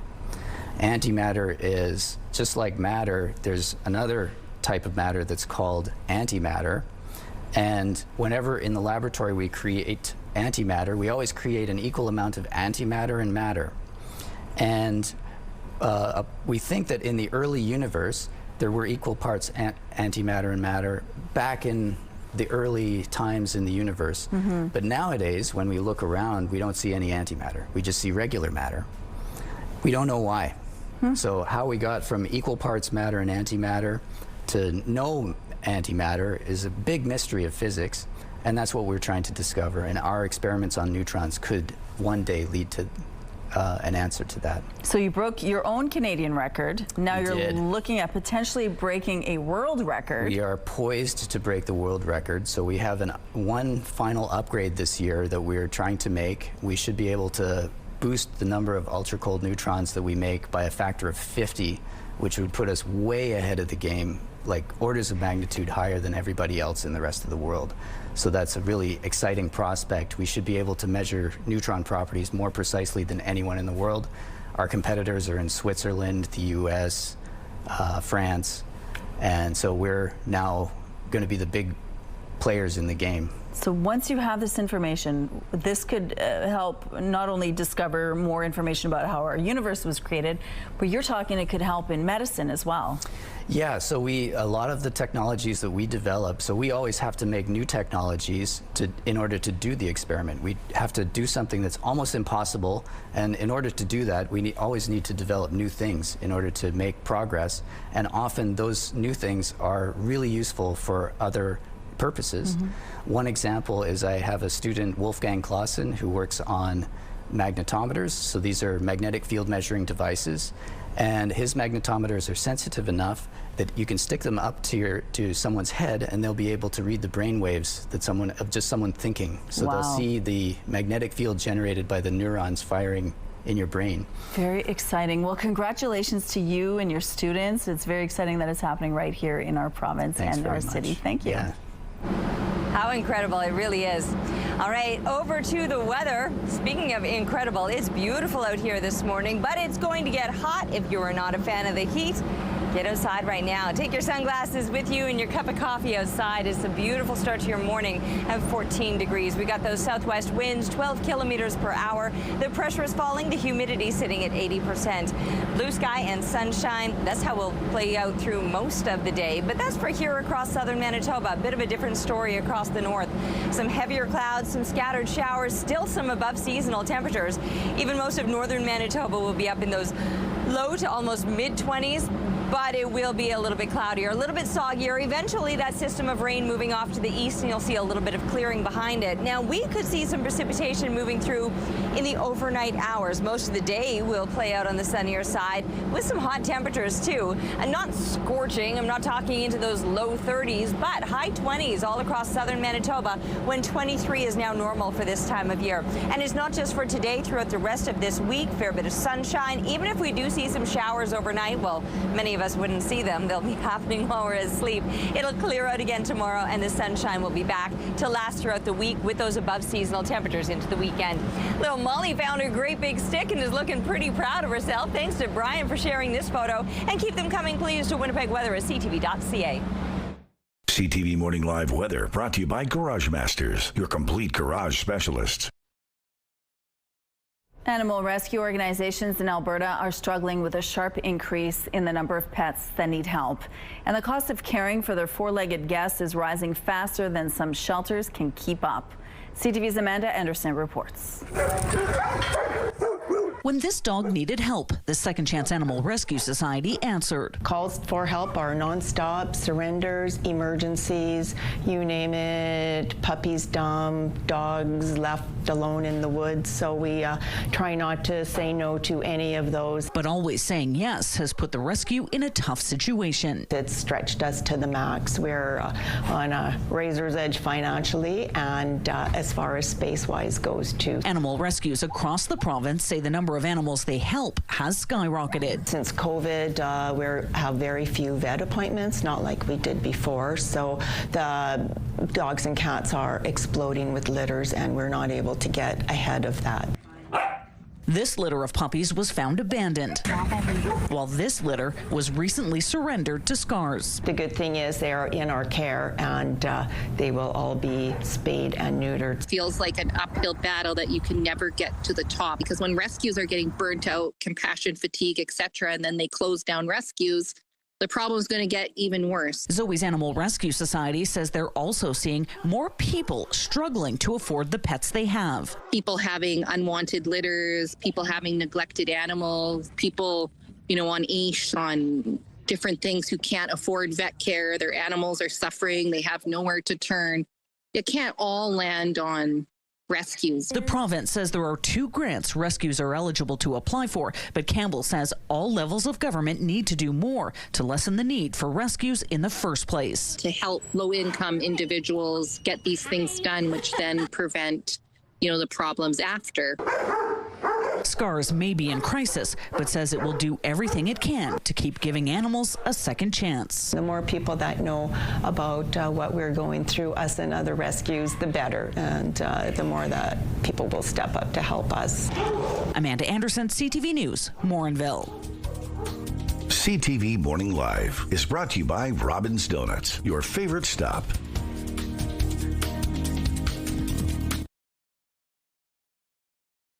A food festival is bringing together a number of local chefs and restaurants in an historic location. Fort Gibraltar will be the site of a wide array of Manitoba's community and food culture. The event is called A Taste of Manitoba and will include different flavors of food, music, and atmosphere. Joining us now from the Manitoba Restaurant and Food Services Association is Kim Riddles. Good morning, Kim. Hi, thanks for having me. Well, thank you so much for joining us. Now, A Taste of Manitoba, this is the first time you're doing this, right? Well, A Taste of Manitoba was a big food festival back, I think it started in the 80s and ended in, I believe, 2002. And so it's been my boss's kind of dream since he started with the Restaurant Association to bring it back. So now we're bringing it back. Okay, and it's going to be inside the fort itself, and you're going to have all kinds of different restaurants. This is really good for restaurants because they've been through a lot lately. Yeah. Tell us what they've been dealing with. You know what, I think between COVID, and then after COVID hit, there was like, you know, labor shortages and then inflation and all this stuff going on. I think this is a really good event to be able to bring restaurants together and, you know, showcase their dishes to people who may not have even known that they existed. You know, let's find a new restaurant that we love and go try it out again. And so basically, they're all going to be set up with their own little booths in Fort Gibraltar. And how does it work? And tell me a little bit about some of the restaurants that will be there. So, tickets are $2 each. Oh. And so you'll buy like a package of like, let's say 20 or 40 tickets. Okay. And then each restaurant has 2 or 3 dishes, and each dish will cost 3, 4, 5 tickets. So, and they're, you know, sample sizes. Yeah. So you can try a bunch of different dishes, right? Mm-hmm. And yeah, we have 19 different restaurants. Yeah, and all kinds of flavors too. It's sort of like a different representation of culture in Manitoba. Yeah, we have a huge variety of different dishes and restaurants. And so what kind of flavors are we talking about here? We have Charisma of India is one, Jeepney, which is Filipino, is one, and then we have, you know, your steaks and your Irish pub food and your ribs.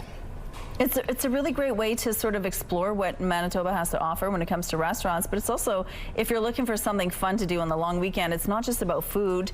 There's going to be a vendor village, there's going to be some live music. Tell us about that part. Yeah, so along with that, we're doing themed days too. So, you know, Friday is 80s Day, Saturday is 90s, and Sunday is Family Day, and then we have First Responders Day on Monday. Okay. So, you know, we really hope that people come out and participate in the fun themes, right? Dress up like 90s. I love that. You know, bring your family on Sunday. We're gonna have a magician. We have live bands throughout the, like, starting at 3 p.m. This is great. Okay, so if you do want more information, you can take a look at our website. We have a link there. Thanks, Kim, for sharing this with us. Thank you so much.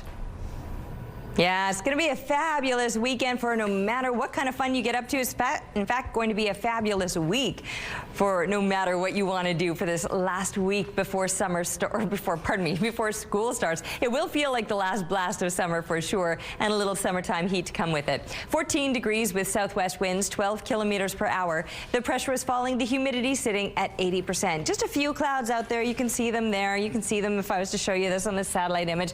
Just a little bit of activity there. Just some light clouds. For northern Manitoba, also, though, some light clouds that could bring some precipitation. We're not likely to see that throughout the day today, but a bit of a different story overnight. So throughout today, mostly sunny, 28 degrees. That puts us well above seasonal with just a slight breeze. A wind out of the southwest at about 10 kilometers per hour remains in place overnight as we drop down to 13. But that's when we do have a chance of showers moving through. A few extra clouds. A little bit of precipitation, just about a 30% chance. It's not like we're going to get soaked on by any means. Tomorrow, soaking up the sunshine again as those clouds are likely to clear. And again, soaking up some of those warm temperatures with above seasonal temps expected to last all through the week. It will be a little bit windier tomorrow, though. Out of the north at times, those winds could be gusting to 40 kilometers per hour. But the sunshine, my goodness, every single day this week. Just for a bit of a reference point, normal daytime highs would be 23 degrees and then normal low temperatures around 10. And you can see it's not just through the week, but throughout the coming long weekend. And like I said, with school starting on the other side of that, it feels like that last blast of summer and a little blast of summertime heat to go along with the conditions. Thanks, Terry. Voters in Spruce Woods are heading to the polls today in a provincial by-election. Polls are open from 8 a.m. to 8 p.m. today. The seat has been empty since March when Grant Jackson resigned to run for the federal Conservatives. Spruce Woods has long been a stronghold for the progressive Conservatives, who have never won less than 60% of the vote there. But this time, the governing NDP is entering the race with momentum, riding high in province-wide opinion polls and making a series of promises in the area. The result won't change the balance of power at the legislature. The NDP holds 34 seats compared to the Tories' 20. 3.5 years after fleeing the war in Ukraine, a Winnipeg mother is fighting to keep her family safe, both here and back home. A lot of hours with the 2 kids and just try my best to survive. It's enough to pay my bills. Thanks God. Victoria Zamorske fled Ukraine 3 years ago with her family, but her parents are still there. She calls them every morning, but the connection doesn't always go through. Zamorske works 2 jobs over 50 hours a week to support her family. Her husband was an ER doctor in Ukraine. Here in Canada, he's helping with northern wildfire response after completing a paramedics course. But even with his 12-hour shifts, he's not giving up on becoming a doctor again. Joanne Ludanowski, president of the Ukrainian-Canadian Congress in Manitoba, says the province has welcomed more than 30,000 refugees. Some people have to do 2 and 3 jobs, yes, because they're not getting full-time jobs. So now they have to pick up whatever they can. Despite the challenges, Zamorske has a message for fellow Ukrainians to stay strong, believe in yourself, and just be happy. There's a new call for tips on the anniversary of a cold case in Ontario. Sarnia police are calling for any new information that could assist in the murder case of Morag Davies. Davies was found murdered in her home on August 25, 1988. Police say Davies suffered multiple stab wounds, but the murder weapon has never been recovered. The investigation is ongoing, and the case will stay open until an arrest is made. A first date foreshadowed the future of 2 Canadian students in more ways than one. The bricks and pieces they put together during it laid the foundation for their marriage and careers.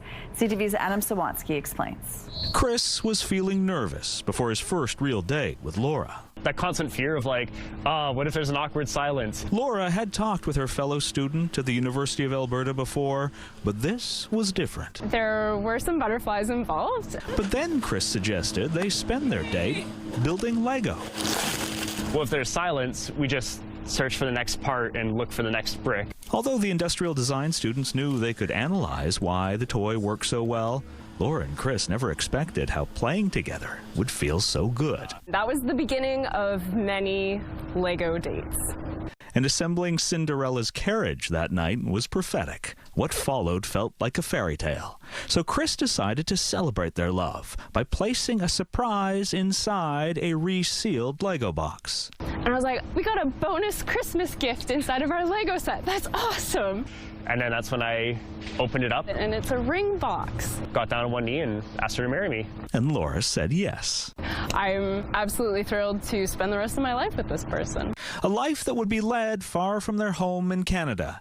Chris was offered a design job at Lego headquarters in Denmark. It was pinch me, I'm dreaming. Laura and Chris got married in Edmonton before they moved, and their reception included these Lego brick centerpieces in their wedding colors. So, like their first date, their guests could play together. And they built a huge spaceship, and they called it the relationship. And after the couple blasted off to their new life together, Laura got a Lego job too. It doesn't feel like work. We just enjoy each other's company. We just have a lot of fun. She's designed dot craft sets, Chris superhero movie sets, and now both collaborated on this office TV set. So much of our lives are just us being silly and goofy together. Stacking one fun moment after another together, building their happily ever after. Adam Sawatsky, CTV News. That's sweet. All right, here's a look at what's happening now at Portage at Polo Park. It looks like things are doing well over here. No issues to tell you about at this point in the traffic. If you see any problems out on the streets, though, please let us know. And here's a look at your gas prices. The Canadian average is $1.38. The provincial average is $1.40. In Winnipeg, the average is $1.43. The lowest price in the city is $1.39. All this info is on gasbuddy.com. Price at the pump brought to you by kidneycard.ca. Get a free tow and a tax receipt for value of your car. For our question of the day, we asked, what's still left on your summer 2025 must-do list? Mike says, for the summer of 2025, I'm still trying to get in shape from 2020. All right, thanks, Mike. Marlene says she hasn't made it yet to the beach or the zoo. Susan says she's going to visit the zoo before the end of the summer. And Vinny says he's repainting the ice fishing shack and getting ready for winter. Thank you for your responses. Let's go back now to Ainsley McPhail, who's live at the Leaf this morning at Assiniboine Park. And we've been hearing about animals' involvement in this auction that's coming up. What else do you have for us, Ainsley? Well, Rochelle, the garden party that is tomorrow night coincides with the auction. And we've involved animals in some of the artwork, but there's something else that you can put into your garden. Laura Kaybeck joins us once again. Yeah, so In the experience auction, which opens tomorrow, we have over 80 items available per bidding. And while we spent our morning here at the Leaf, we have a lot of items that can be enjoyed and experienced over at the zoo. And we looked at the artwork earlier, but we have some other creations here that I want to show you. So these are stepping stones that people can, display in their garden or maybe on their back deck, even in their home. It's up to them, of course, but they've been created by a couple of the animals. So this first one here is Star, our polar bear. So you can see with my little hand how big her big paw is. And then this one over here is created by Yuri, who's one of our Amur tigers. This is the largest big cat species in the world. These are big, big, big cats. And as you can see, that's not a paw that you want to get too close to.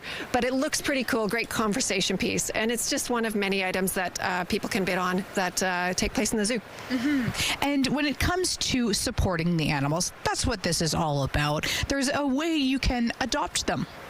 Yeah, so we have a number in the auction, a number of animal adoptions. It's a symbolic adoption, but there's a lot of different species, obviously, that, if you've got a special spot for some of the animals, and that includes red pandas, sulfur-crested cockatoos, snowy owls, gibbons, meerkats, Chad the blue-billed curassow, Peruvian thickney, which is maybe, one of those birds that we were talking about earlier.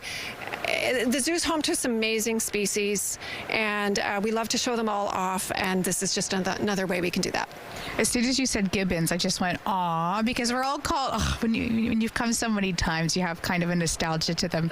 Right. When it comes to experiences, 80, that's a lot. And there really is a range from a trip to Africa or things right here. That's right. Some of the experiences that you can enjoy at the zoo itself include a behind-the-scenes reptile experience, if you're into reptiles, and then there are others. There are culinary experiences. There's yoga with the polar bears. That's presented by actually a member of our animal care team, and so much more. We also have an experience where you can go to Toronto and really enjoy something special with our friends at the Toronto Zoo. Lots of different options, and everything's up on the website now, so you can go and actually preview. Yeah. Bidding opens tomorrow at noon, but you can go check it all out today. Awesome. And we'll have a link on our website as well, ctvnewswinnipeg.ca. Such cool pieces. All right, thank you, Ainsley. Let's go out to the rooftop now. A little bit of a breeze all of a sudden. Yeah, just a slight one. I mean, it's not going to be a strong wind, I don't think, but obviously the position where I am right now is making it seem like it kind of is. 14 degrees. I'm standing out here just in the shadow of some of the taller buildings in downtown, but there certainly is plenty of sunshine. You can see it bouncing off of the building behind me. 14 is a mild start to the day, especially compared to yesterday when we started out at 6. Southwest winds 12 kilometers per hour, although like we just talked, they're seeming a little bit stronger up here on the rooftop right now. That pressure falling and the humidity sitting at 80%. Enjoy the sunshine today. It's going to bring some heat as well, but if you're not a fan of those hot temperatures, get outside this morning. Hola. It is going to be pleasant out here with above seasonal temps across the south. For northern, I said hi. For northern Manitoba, you've got some above seasonal temperatures as well, but probably a little bit of precipitation to go along with that. Now, that will be clearing out across northern Manitoba into the evening time, but overnight is when some of that precipitation could pass over us here in the south and the southeast, including Winnipeg. Might see some showers, but then clearing out again throughout the day tomorrow. The sunshine is back, and the heat will be back every day this week, and not just this week, but into the coming weekend, which is kind of perfectly timed out for that last blast of summer before we're heading back to school on the other side of the long weekend. Taking a break right now, but we'll be back with more CTV Morning Live. CTV Morning Live weather brought to you by Mr. Lube Plus Tires. Same-day oil and tire changes.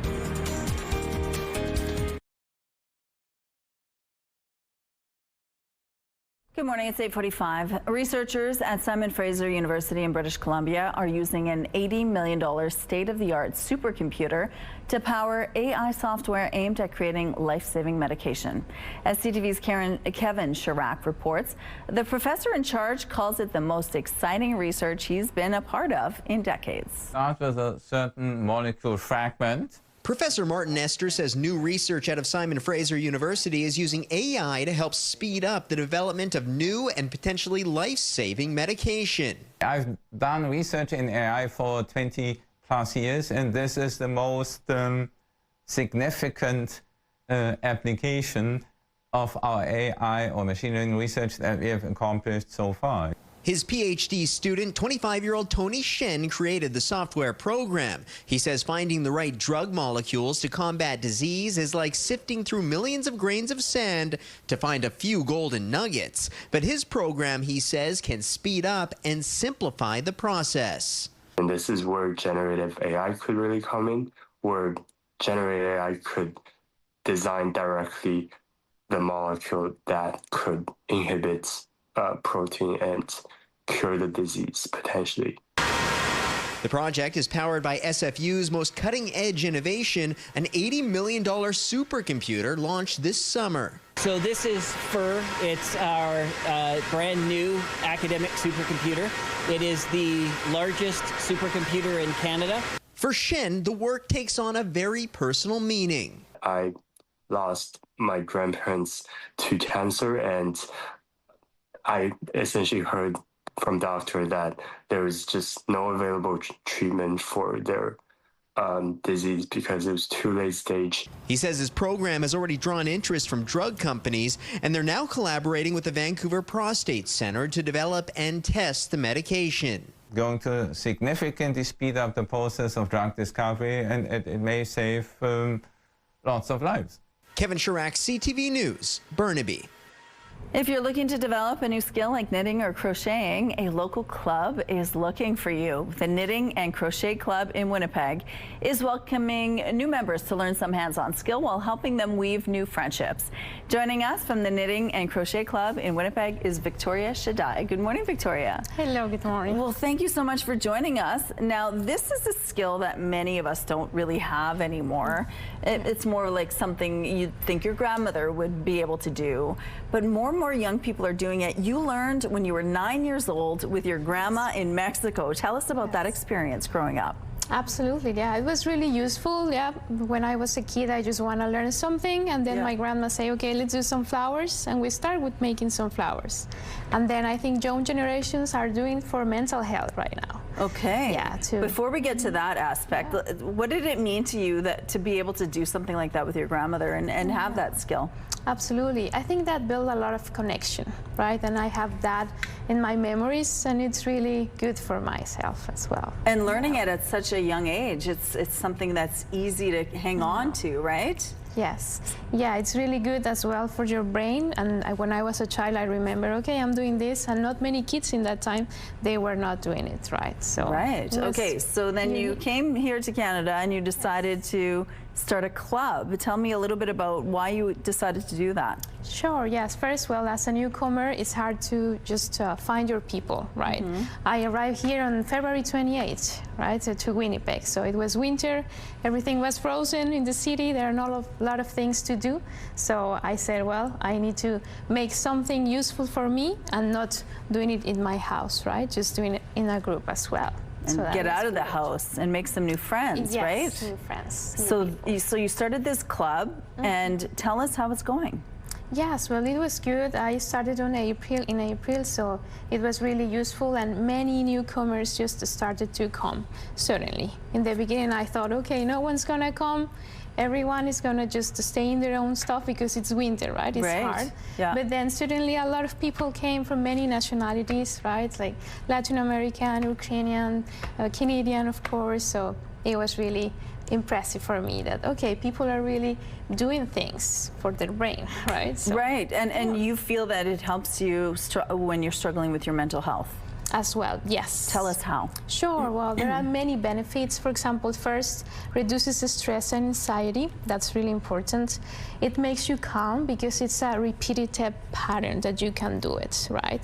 It's related as well to mindfulness because this allows you to stay in the present moment. So that's really good for your brain and your nerve system as well. You have to focus. You can't think about all the other stuff going on, right? Yes. At the same time, you're making connections with people you never knew before at this club, and so you're building friendships and you're making connections in the community, and you're doing some pretty incredible work here. Like this, for example, you're donating this to a shelter. Tell us about this. Yes, well, I started to say, well, what I'm gonna do. So I look into Humane Society, and they were looking for some like blankets or mats for kitties, sometimes for puppies as well. So I say, well, I'm just gonna do some squares, beautiful. And then all the colors as well, they're really attractive. So yeah, I'm donating for that. Okay, so if someone's watching this, they maybe don't have the skills, but it doesn't matter, you want everybody to join. Exactly. Where do they find you? Yes, well, they can find us in Instagram, Knitting and Crochet Club in Winnipeg. Okay. I posted all the upcoming dates there, and we just joined it like twice a month. In the forest market. And again, if you want more information, we do have a link on our website where you can join the club and find a special spot for you. Thank you for sharing this with us. Beautiful work, by the way. Thank you. Truly appreciate it. Thank you so much.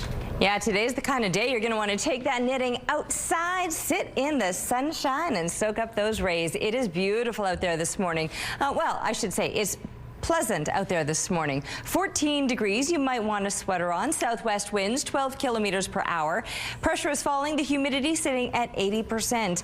And today is one of those days that kind of gives you a little bit for everyone. If you don't like the heat, get out early because it is, like I said, a little bit cooler this morning. I've been needing my sweater first thing, but later on today, I won't even know where my sweater is. It is going to get hot, and we'll all be ditching that extra layer as the day goes on. Clouds will be clearing out. Plenty of sunshine is expected. For northern Manitoba, though, a bit of a different story. You might have a few clouds and even possibly some scattered showers across northern Manitoba. Showers, maybe even a thunderstorm, but still above seasonal temperatures right up north. Well, we'll enjoy mostly sunny conditions throughout the day today. We do have a chance of those showers moving through overnight, but they'll be clearing out for tomorrow. The sunshine back again. The sun lasting through this week, the heat lasting through this week, even for the long weekend, temperatures remaining above seasonal. Taking a break right now, but we'll be back with more CTV Morning Live.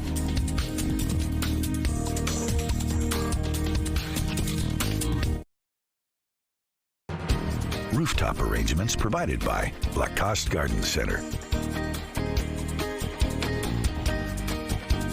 Salon services provided by S&T Spa Salon. Terry, before we say goodbye, we're going to show some fun video. When you're the youngest, you just want to do everything your older siblings do. Why is it full right now? What kind of fish they feed, baby?